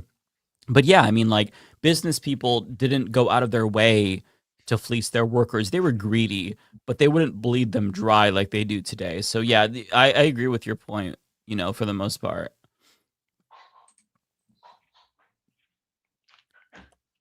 Okay, Chris Corcoran, thank you for the 5. Did you see the Mallory McMorrow interview with Matt Bernstein? Yes, I did. By the way, she also backed out of an interview with the Michigan-based leftist podcast, Head in the Office. Oh, okay. I didn't know that she was in talks with Head in the Office as well. They're great. You should all check them out. Head in the Office is a good podcast. Yeah, I watched it. It was absolutely humiliating, and I cannot fathom why she chose to do this, especially knowing that Emma would be there too. I think that Matt and Emma did amazing. And the takeaway is that she does not support Medicare for all because there's not enough votes for it, so she's not going to add to the votes. Also, we have to get to universal healthcare faster. And, even though Medicare for all would do it all in one fell swoop, she's going to support a public option. And also, she believes that Israel's committing a genocide, but she doesn't want to say it's a genocide because it hurts people's feelings. So that's the takeaway. I just don't know how that's not like career suicide. If I'm being honest, it was extremely delegitimizing. You could just tell she's full of shit. Creflo $50, and I've got only a couple left, so we're almost out of here, guys. Creflo $50, thank you for the 5. I don't know if you cover this, but who is this Marine Galindo lady, and why is AOC endorsing her opponent, who is pro-ICE and pro-Israel? Okay, we actually did cover this. In the VOD, there's going to be timestamps, so be sure to check that out. I titled the segment Marjorie Taylor Blue. So check that out. We kind of go on a journey and figure this out together because, like, I don't think any of us were really following this closely. So we kind of, we share our uneducated thoughts on that. Rachel Atwood says Massey should run as a libertarian. He could win. Honestly, yeah, I'm all for that. I hope he runs as an independent, split the vote. Fuck it. Rachel Atwood also says, did you see Chaya Rychik try to drag Beth Andres Beck on Twitter? They're a non-binary candidate for Massachusetts 6, and this was a huge campaign PR boost. I did not see that, but the fact that it was a boost is kind of encouraging to see, just because it shows you that Chaya Rychik doesn't have the political clout that she once had. I think she's a bit washed because she's still defending Donald Trump, even though she's like the pedophile hater, and she's defending Trump through the Epstein files. And there's like it seems like there's a new Republican that gets caught doing pedophilia or having CASM, and not a single mention from Chaya Rychik. So maybe that's why she's losing political capital. But I mean, we've seen people come and go. They kind of have relevance for a little bit, and then that popularity wanes. So it is nice to know at least she's more of a joke, to where if she attacks somebody, they get a campaign boost instead of death threats. I mean, I'm sure they got that too, right? But, you know, at least there was some good that they could take away from it.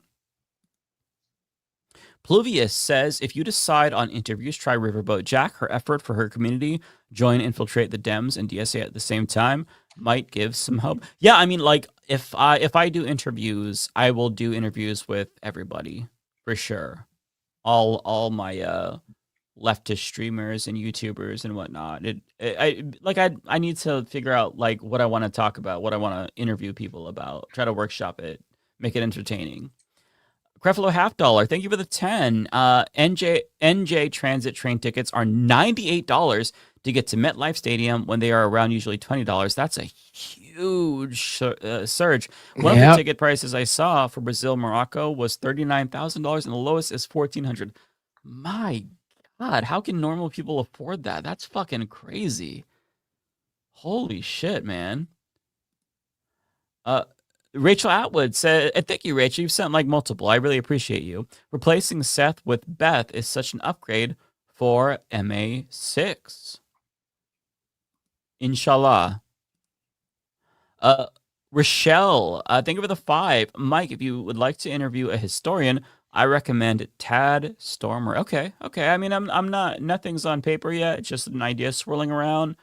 Again, I can't just like do an interview and be like, hey, talk about history. Like, I need a purpose, and I need to make it not boring. So I've got to let the idea in my head marinate.